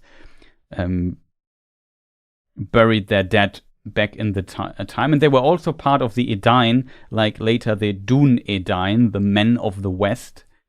The Dún Edain were basically a mixture of all these houses. There's also a fourth group, part of the Edain, which are the Dru Edain. They also come later in the book, but not appear in the film. And yeah, it's the lore is kind of complex here, but I could imagine maybe chat agrees or disagrees with me that it has to do with the house of Hales, or with they are not called the house of Hales, but these people here. Interestingly, these people later are attacked by the Dúnedain, by the Númenóreans, and are pushed here to Duneland. They later become the Dunelandings. So I assume these are the origin Dunelanding graves, if that makes sense. But yeah, whatever. It's a bit difficult to explain this happens over several thousands of years. It becomes very difficult to explain this. But I hope I could kind of answer your question, maybe. Also, it was an interesting question by Rico.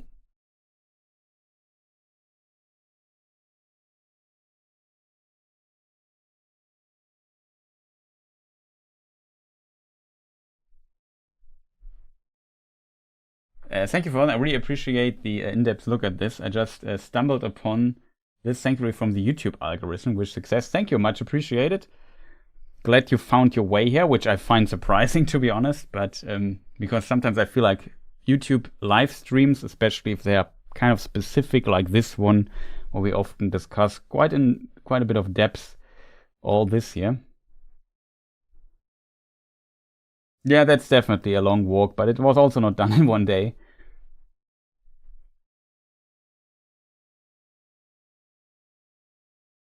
Yeah, that's also an interesting. The Hillmen of Rudaur would be a possibility for the Easterlings, but maybe also these Easterlings could also be responsible for these graves now, thinking about it, because they also had to cross the mountain. So there are definitely several theories for who these First Age creators of these graves are. However, later, the important part is the Dúnedain, the men of the West, the Númenóreans in exile. They later used these graves.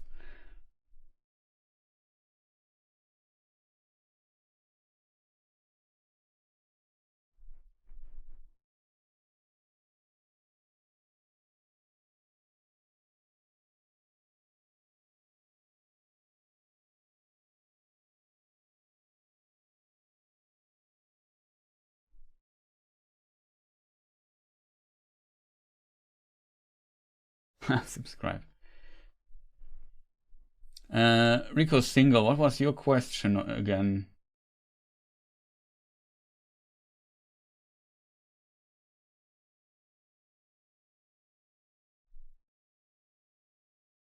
Why do some Tolkien scholars state that there's no canon in Tolkien's work? The problem is that in Tolkien's background story, which we often call the Silmarillion these days, Tolkien never finished it himself, and tons of versions exist that contradict each other. And as a result, it's very difficult to form a canon. There's a book from...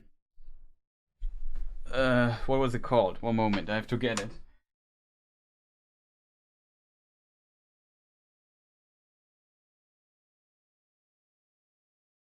It's called The Fall of Numenor, and this book was edited by Tolkien scholar Brian Sibley, and Brian Sibley is more like, he calls himself more a storyteller according to an interview. And in this book, he basically, what he does is he tries to take all the texts that Tolkien wrote regarding the Second Age around, which includes the Fall of Numenor, one of the great stories Tolkien wrote, also known in the Silmarillion as the Akallabes. And he kind of composes out of all these texts, which he carefully selected, a story that kind of makes sense out of all of this.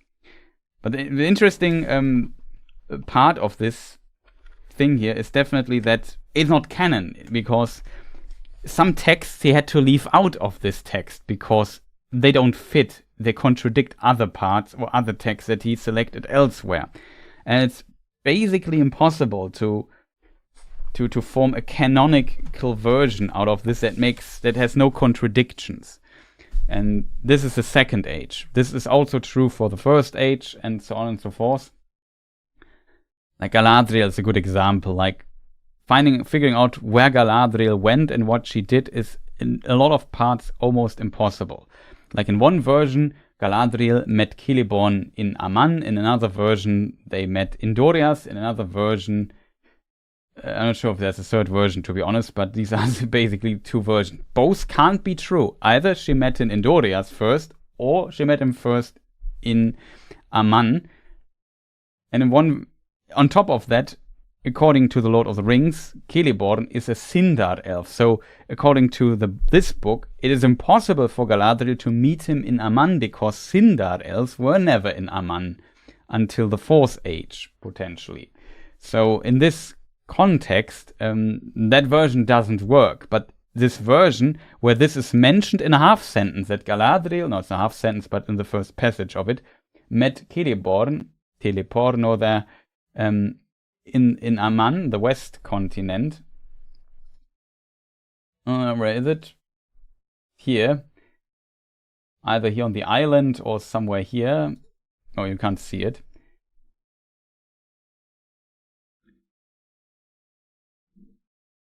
Either here or here. It's then impossible for him to be a Sindar elf, but in Lord of the Rings, it seems very likely that he is counted towards the Sindar.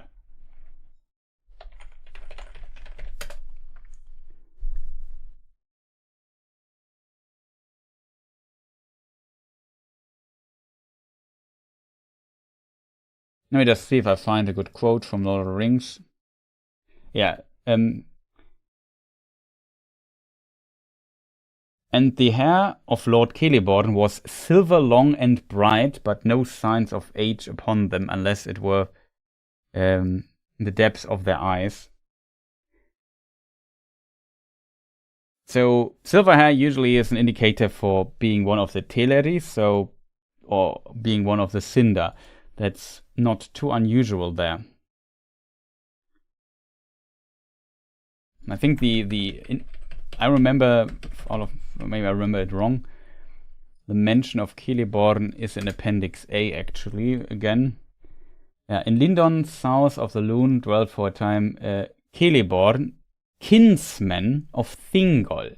So we know Thingol was the first king of the here in Beleriand of Doriath, of the Sindar elf. So if he is related to him, I mean, in theory, you could argue, well, the brother of Thingol married Finarfin and so on, so you could argue, but kinsman usually means he's from the same family, not directly intermarried, if that makes sense.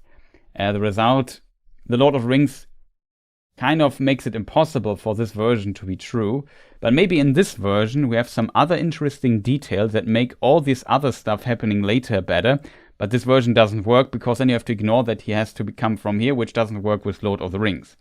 So due to all these complicated contradictions in the book, it's impossible to form a canon for certain aspects of the lore. And that is why sometimes scholars, and me included, would also agree on, on the actual lore, there is not really a canon, because Tolkien never finished a book where everything makes sense, and this is his final stance, and we can always pull out our copy of the Silmarillion and it works, because the Silmarillion, as we know it, was composed by his son Christopher Tolkien out of everything he has written and selected in a way that, like, the texts Tolkien has written were selected in a way that they are compatible with the Lord of the Rings.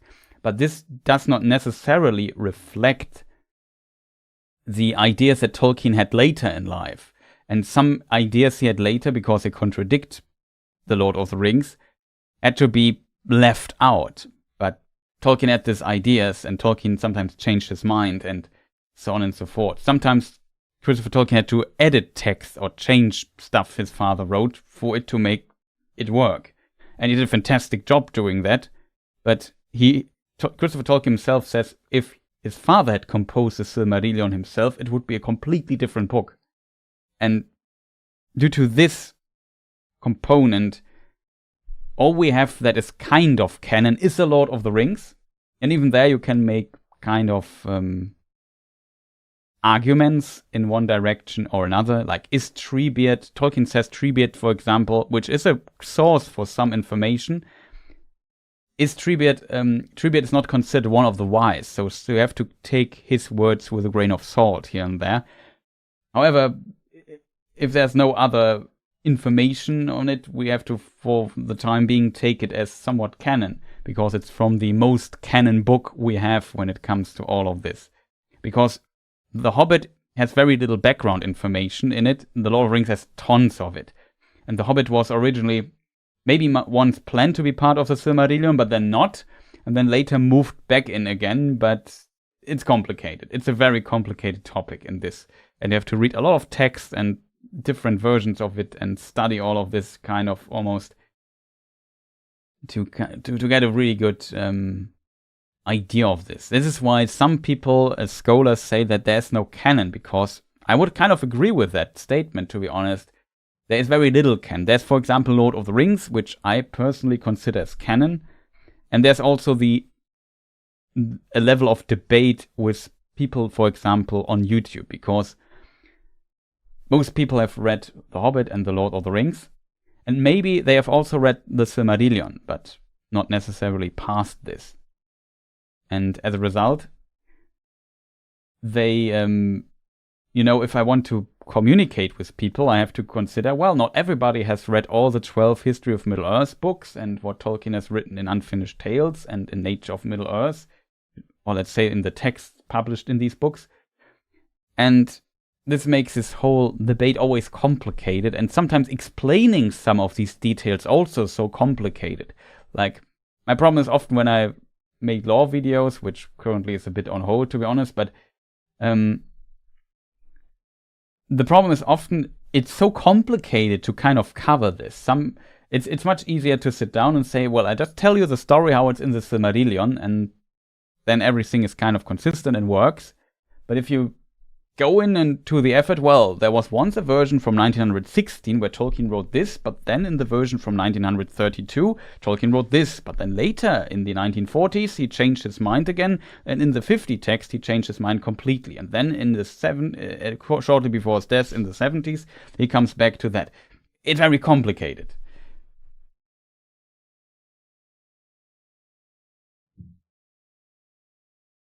But yeah, in a way, that's what I find very interesting. It's like real-world mythology, because real-world mythology also does not have a canon, because it's from different sources that potentially have never spoken to each other, noted at times in different, let's say, books. Or for example, Norse mythology.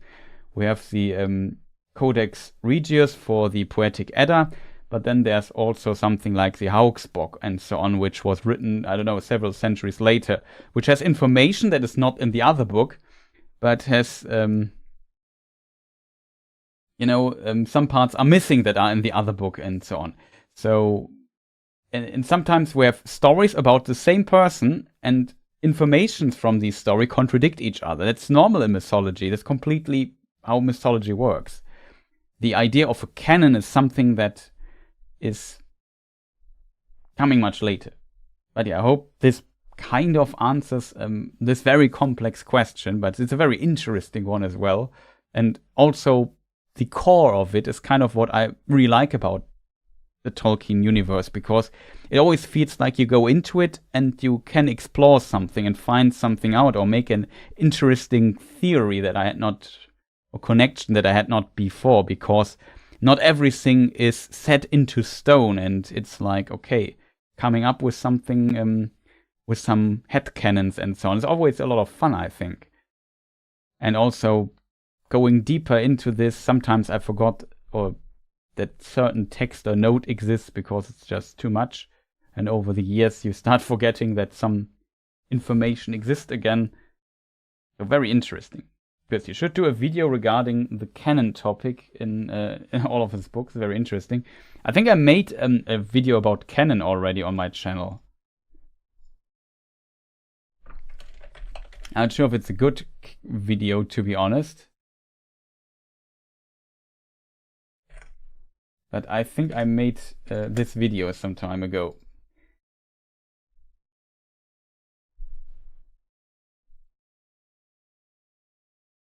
Yeah, I also have to think he wrote it for himself originally. That also comes to it. Even the appendices were an abridged, possibly compromised version of the companion work Tolkien wanted to publish.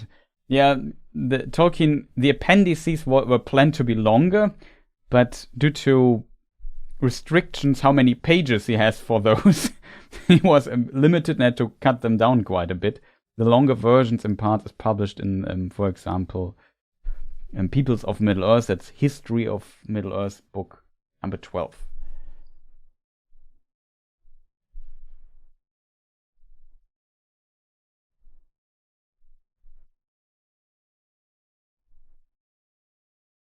I mean, even though there is no canon, there's still, let's say, a space in which possibilities move for what could be true.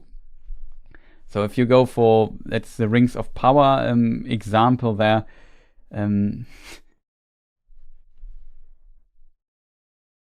it's very unlikely that Gil-galad is the son of a hill troll.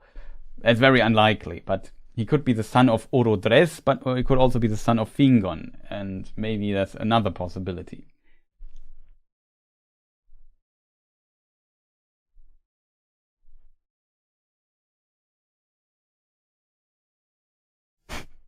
Okay, this question from Zerb, I'm not sure how to answer.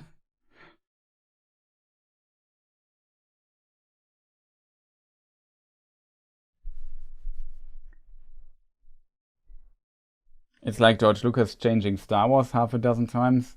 Yeah, but I'm not sure. Did George Lucas do many change?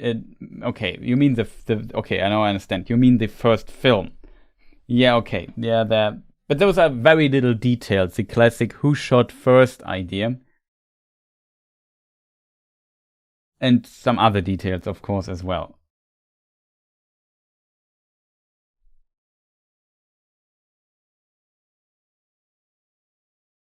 I wish Tolkien lived long enough to write the prehistoric history of Middle-earth with dinosaurs, then Eru would have put fossils in Middle-earth to challenge the face of the dwarves.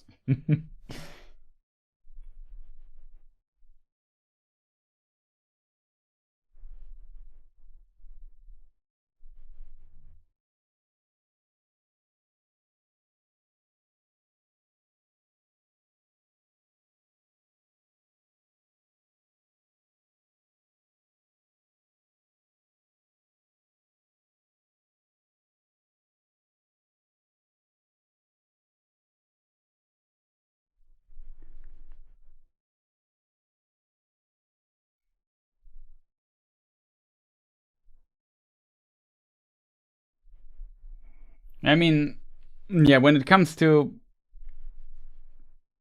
like saying there's no canon doesn't mean like there are no stories.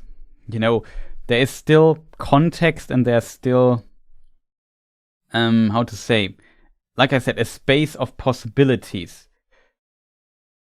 You can't, of course you can, but I think we're still talking about what Tolkien wrote. Like, Tolkien is the author, he wrote different texts, and we look at all the text and we notice we can't piece all the text together and get something out of it that has no contradictions inside. So, but we can take all the texts and get a very wide field, and then we can decide, I like this text more. So for me, for my headcanon, it's this text. But it doesn't mean we can, having no real canon means not we can conclude anything out of this. If we make the example of Gandalf going to the east, like I know no text that Tolkien wrote where Gandalf goes to the east. To my knowledge, there's only one mention of Gandalf in different places, and there he says, "To the east I did not go." I think it is actually what Faramir quotes him in Canus. I write it wrong. In Canus. Mithrandir, we called him in elf fashion, said Faramir. I was actually right there.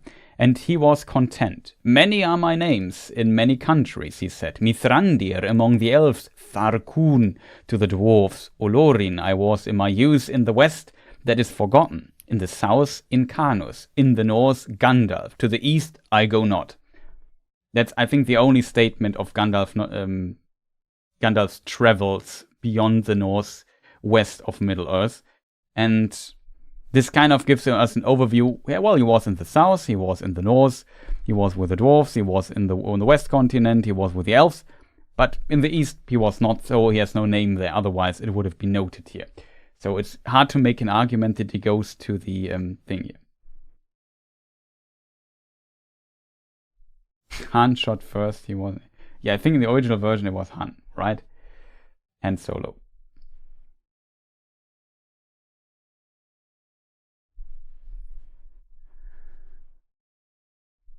The orcs didn't have... Well, there were also Easterlings in the east, obviously, and it seems like he did not give him a name there, which I still find very strange. That like it goes into the Rings of Power debate, and I don't mind them changing Gandalf to go to the east if it would be an interesting story, but it was complete nonsense. So in this regard, let's not talk about it.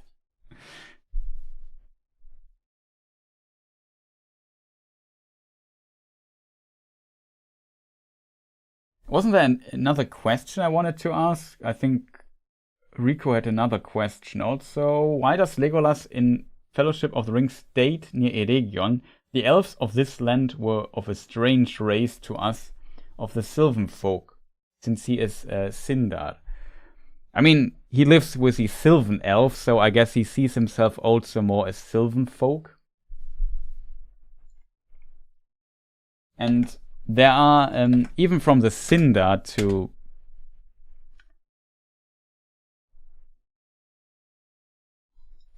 the Sindar to the Noldor, there are some differences, to be honest. Like the Noldor, the Grey Elves were always very focused on, I don't know, crafting, creating artifacts, gathering knowledge, certain aspects of art, while the Sylvan Elves and Sindar were less in this direction. They were maybe closer to the forest, to nature and stuff like that. It doesn't mean that the Noldor hated nature, but they were definitely a very different kind. Like between the Vanyar, the Noldor, and the Teleri, the Sindar are a sub-clan basically of the Teleri. Obviously differences in many ways. For example, the Teleri were known for loving water and having the swan ships in the east and so on. So there's definitely this aspect there as well. And the Vanya were known for their music and their love of art, and the Noldor were the crafty ones. They wanted the knowledge, they wanted to create, and so on. So from the perspective of these, we live in synergy and with the nature elves, the wood elves, to the Noldor, who have these elven smiths and artifacts with Celebrimbor and creating rings of power for them and so on. They were definitely a strange kind, especially in context that the Noldor elves killed the Teleri in Aman, killed the Sindar in Doriath, and later killed all the remaining or many remaining refugees at the mouth of Sirion. As a result, the Noldor, especially the Noldor of Feanor, were not liked that much by those. And this hate or this feud situation or stance, this more hostile stance towards the Noldor, the Sylvan elves and also the Sindar elves had definitely in common. It was later potentially weakened because there were also Noldor elves who saw the mistake and did not take part in the kinslayings and so on. But overall, there was definitely a rift between these folks, and I think this is what Legolas tries to describe here when he talks about Eregion.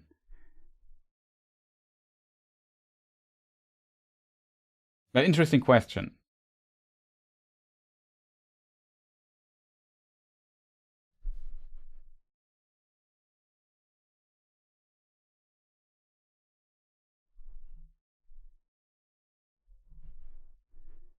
Noldor were a brilliant craftsman, but it surprises me that they didn't have shipbuilding knowledge. And it's actually interesting, to be fair. The story is a bit that the first Teleri elves that awoke were closest to water and lived woke closer to water, I think, or when they were around, it was the first thing they heard was water.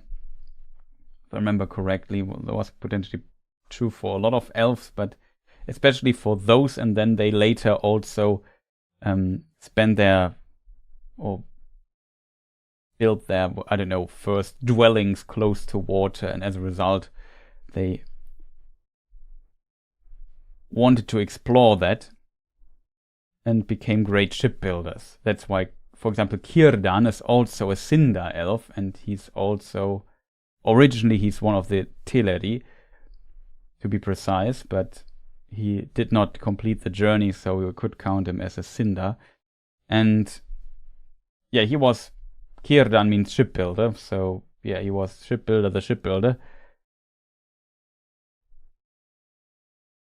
Or shipwright.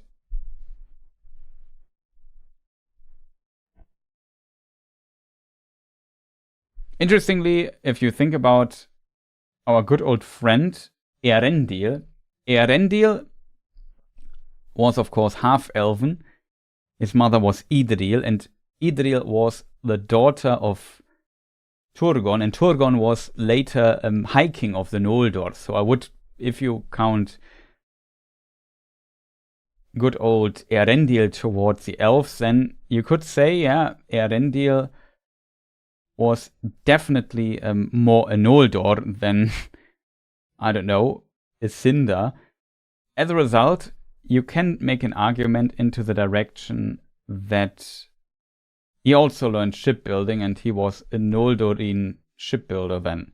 Though to be fair, he was a half-elf and had to decide. He decided to be counted towards the elves for his wife's sake, Elwing. So that's kind of an interesting detail, in my opinion. He created also a legendary ship with Vingilote.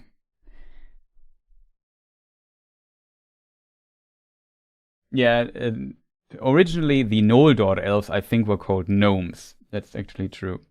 But very strange to me because I'm raised, nourished by D&D lore. Yeah, I can see that. In what order did the elves awake? First awoke the Vanyar. Well, the order... Well, I don't want to tell the story wrong, because it's a story... The first 3 elves that awoke were the fathers of the elves. There is Imin, is the first elf to awake. And from Imin comes Ingwe. Imin is also the elvish word for one, if I'm not mistaken. Then there's the second one, was Tata. Tata, the 3 elf fathers we are currently talking. The second one, awakening, and Tata means 2, I think. And then the third one was Enel, which means 3 then.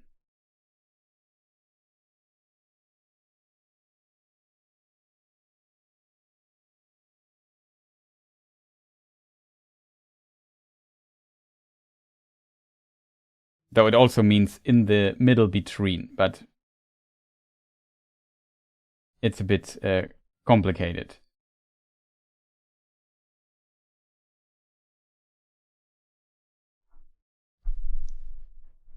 They had silly names. Well, Enel, I always have to think of One Piece. There's also an Enel there. I'm not sure what the story behind that name is, but yeah, whatever. Doesn't matter.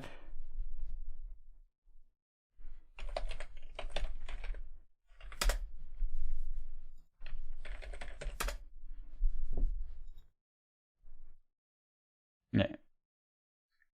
In Min, like, it's a bit complicated. In the original language, that is. In Quenya, 1 is Min, as in Imin. The I think, went away.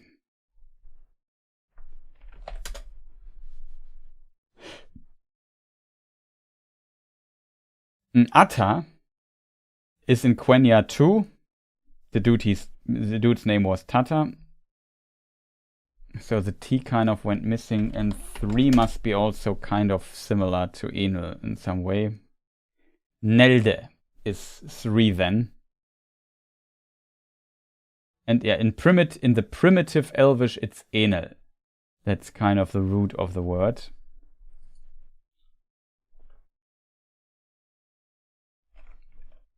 Primitive in the word, it's Proto-Quenya or something like this.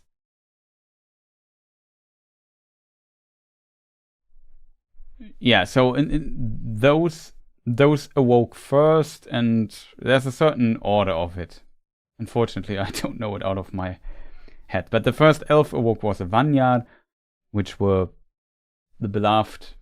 Like, the Vanyar were very beloved by the Valar because of their liking the music and so on and so forth. The Noldor, the crafty ones, the second, and the Teleri, the, I don't know, water elves, is the third. Still okay names, given they were among the first words uttered, yeah, for sure. It's interesting that the elves who Gildor lead were Noldor elves. Yeah, that's true, to be honest. They also... But I mean, elves always have some kind of not very destructive way to nature, I think. But there are some extremes among the Noldor, like Feanor, like, I don't know, Celebrimbor and so on.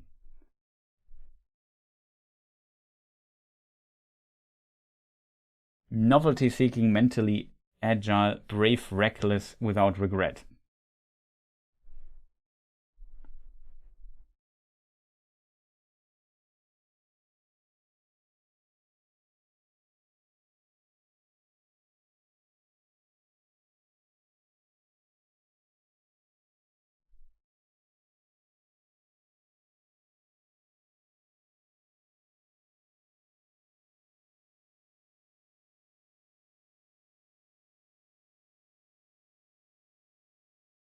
The multiverse idea for the thing. It's also a possibility to view it, for sure, but I like it's mythology. Mythology has no canon, and they're just different Law means in German Überlieferung, which means basically, I don't know how to translate it, but something that was delivered from the past to us, but without, all the details.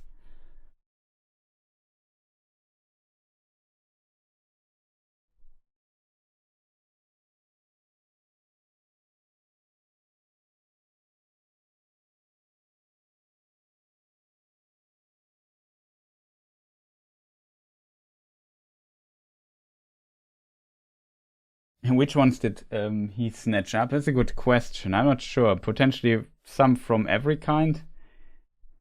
I'm not sure if he had like an explicit, like if there were. Would have to read the story again, to be honest. If it was a specific elven clan, let's call them clans, where he got most of his elves he kidnapped there.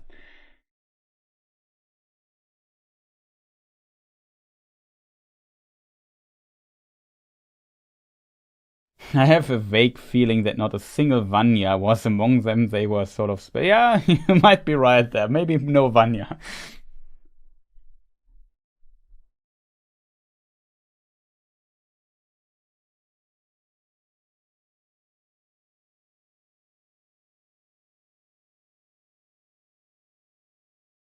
Claiming the other sleeping ones.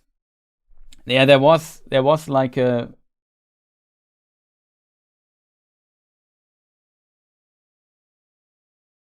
a story about the 140. Like they were the everybody awoke next to their wife basically, so that was already set up there. But how the groups were claimed, yeah, there was like a story. I've forgotten which book it actually was. I think it's History of Middle Earth, War of the Jewels, right?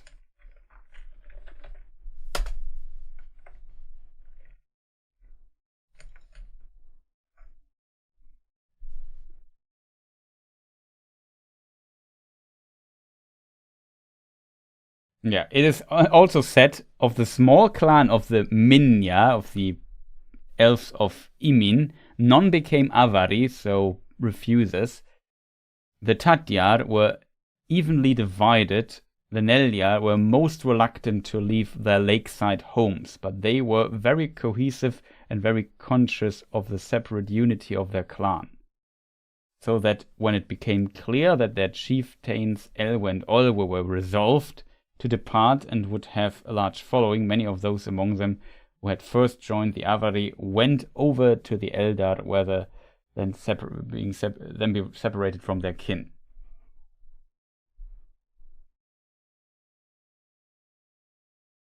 The Noldor indeed asserted that most of the Teleri were at heart Avari, and only the Eglain really regretted being left in Beleriand.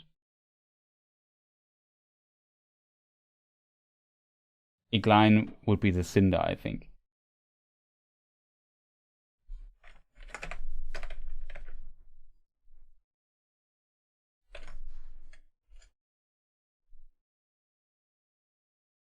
That's the Falavrim.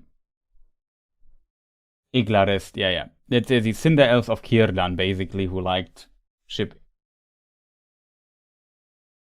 According to the Noldorin historians, the proportions out of 144 elves that, when the march began, became Avari or Eldar were approximately so. Minya 14, Avari 0, Eldar 14.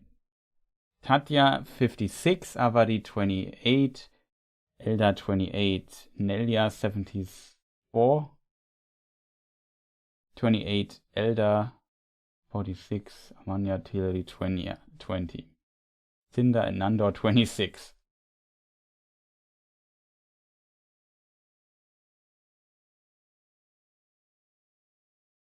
In the result, the Noldor were the largest clan of elves in Aman.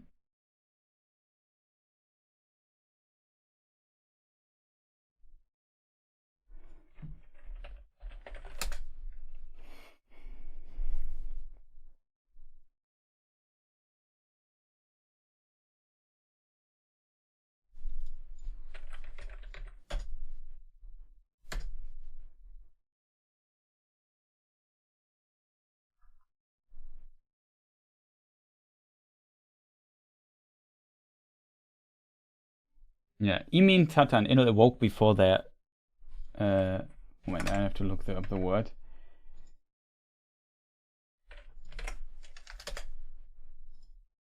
It's really spouse. Okay, spouses. And the first thing that they saw was the stars, for they woke in the early twilight before dawn. And the next thing they saw was their destined spouses lying asleep on the green sward beside them. Then they were so enamored of their beauty that their desire for speech was immediately quickened, and they began to think of words to speak and sing in. And being impatient, they could not wait, but woke up their spouses. Thus, the elders say the first thing that each elf woman saw was her spouse, and her love for him was her first love, and her love and reverence for the wonders of Arda came later. Now, after a time when they had dwelt together a little and had devised many words, Imin and Iminye, Tata and Tatye, Enel and Enelye, walked together and left the green dell of their walking, and they came soon to another larger dell and found there 6 pairs of quendi, and the stars were again shining in the morrow dim, and the elfmen were just waking. Then Imin claimed to be the eldest and to have the right of first choice. And he said, I choose these 12 to be my companions. And the elfmen woke their spouses, and when the 18 elves had dwelt together a little and learned many words and devised more, they walked on together, and soon in another ever deeper and wider hollow they found 9 pairs of quendi, and the elfmen had just waked in the starlight. Then Tata claimed the right of the second choice, and he said, I choose these 18 to be my companions. Then again the elfmen woke their spouses, and they dwelt and spoke together, and devised many new sounds and longer words. And then the 36 walked abroad together until they came to a grove of birches by a stream, and there they found 12 pairs of quendi, and the elfmen likewise were just standing up and looking at the stars through the birches' boughs. Then Enel claimed the right of the third choice, and he said, I choose these 24 to be my companions. Again the elfmen woke their spouses, and for many days the 60 elves dwelt by the stream as soon as they began to make verse, song, and music of the water. At length they sat all together again, but Imin noticed that each time they had found more quendi than before, and he thought to himself, I have only 12 companions, although I am the eldest. I will take a later choice. Soon they came to a sweet-smelling firewood on the hillside, and there they found 18 pairs of quendi, and all were still sleeping. It was still night, and clouds were in the sky, but before dawn wind came and roused the elfmen. They woke and were amazed at the stars, for all the clouds were blown away, and the stars were bright from east to west. And for a long time the 18 new quendi took no heed of the others, but looked at the lights of the Menel. But when at last they turned their eyes back to earth, they beheld their spouses and woke them to look at the stars, crying to them, Elen, Elen. And so the stars got their name. Now Imin said, I will not choose again yet, and Tata therefore chose these 36 to be his companions. The story goes quite on. At the end, Imin gets the fewest though.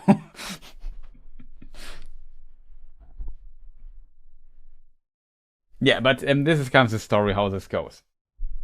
It is in the book, you find it in the book called War of the Jewels, that's History of Middle-earth, book 11. And you find it, in the appendix, The Legend of the Waking of the Quendi. And that text is in, I don't know where it is, to be honest.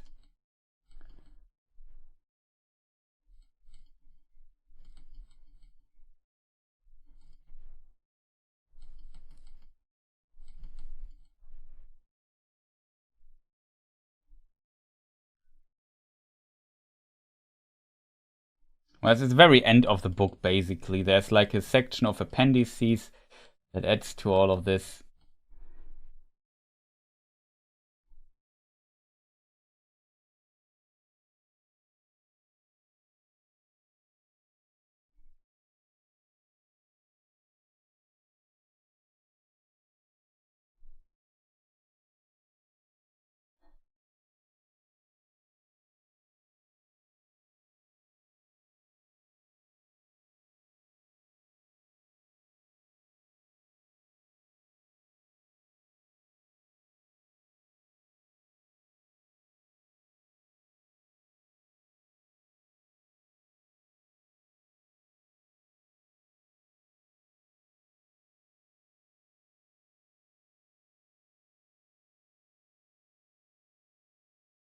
It seems that my father had resolved, at least for the purpose of this fairy tale, the problem of the name Starfolk of the elves see late night under skies of unclouded stars, and that stars were their earliest memory.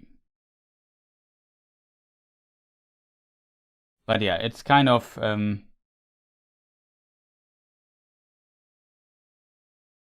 considered a fairy tale in a way.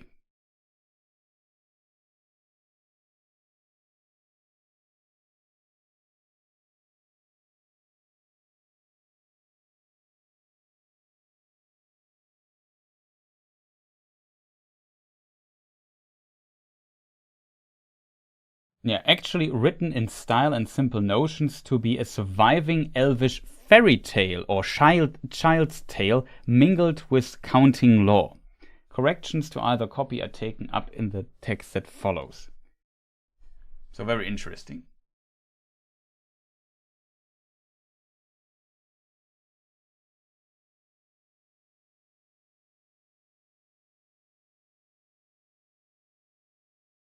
Waking up as groups lent to a video game mechanic.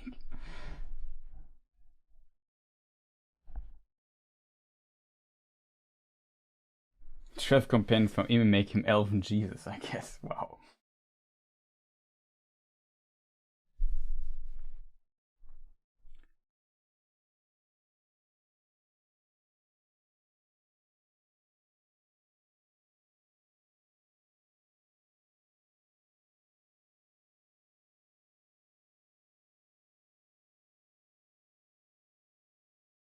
I wonder if the Daily loved the Beach Boys. Strong. Rico, strong one. In German would say stark. And that's why I say strong. So good one is potentially better. Waking of the Elves can find... yeah, Nature of Middle-earth, there's also actually some extended information on this. I think the story itself is there as well. I'm not 100% sure.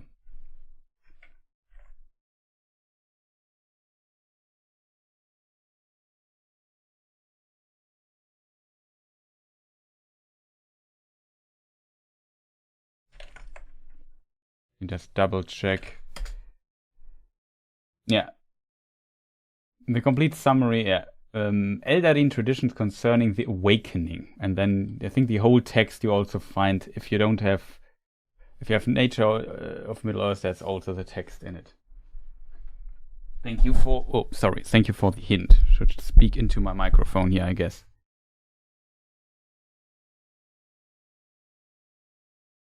The elves started live, same way I start a new Rust wipe.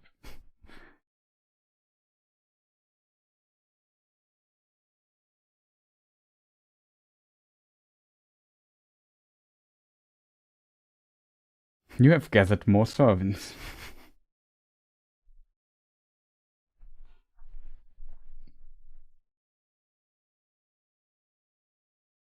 But yeah, chat. That was the long story of the elf awakening. I did not expect that we would go through this. I didn't read it complete because I don't want to. You can read it up.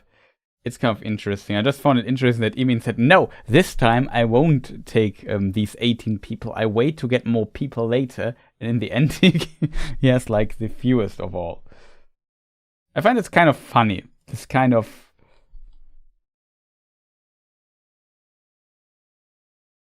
prediction. That's kind of funny.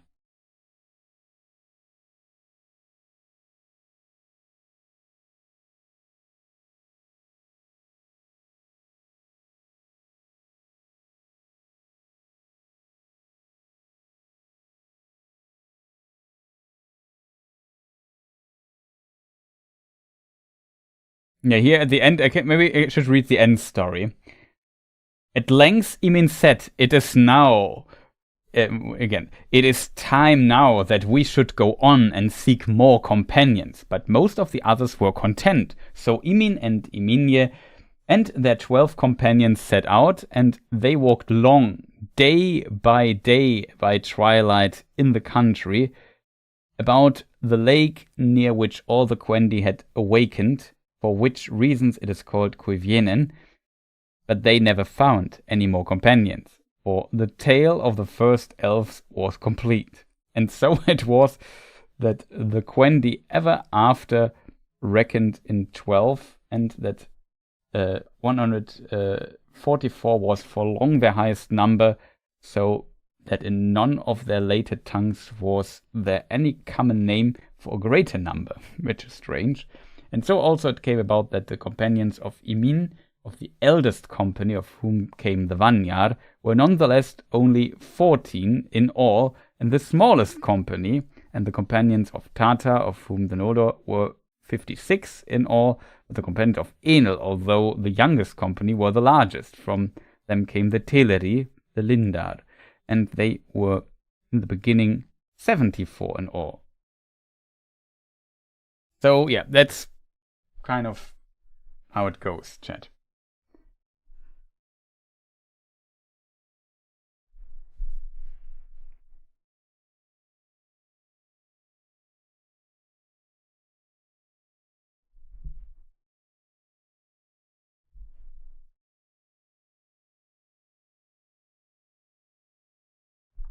Okay, chat.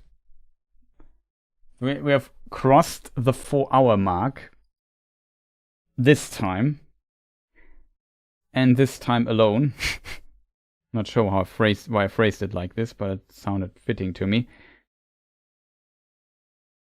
No, we have crossed yet again the 4-hour mark, which brings us close to the end. I think I talked a lot today, and we had some interesting questions and went into some interesting discussion, even though we went a bit aside with determinism for some time, even though it's a too complex topic, I think, for discussing it for a moment here in a lore stream.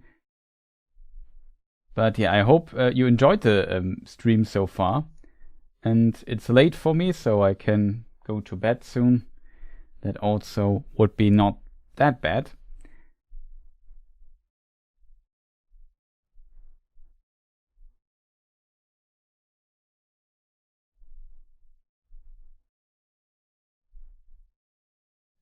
And yeah, like I said, I'm not sure when the next lore stream will be. Either on Sunday, again, which would be very soon.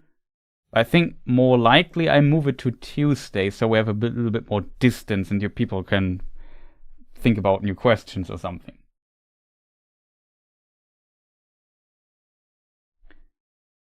Thanks, Chris. It's always fun. Yeah, thank you for joining. Hey, Chris, it is always a pleasure to listen. Good stuff. Thanks for the answering my question. No problem. I hope I answered it to your satisfaction. At least I tried to answer as good as I could. There might be some other questions you had, and I forgot about answering them, or I don't know, whatever. I'm sorry. But you can ask the question next time, which is maybe Sunday or Tuesday next week, if I'm not completely mistaken.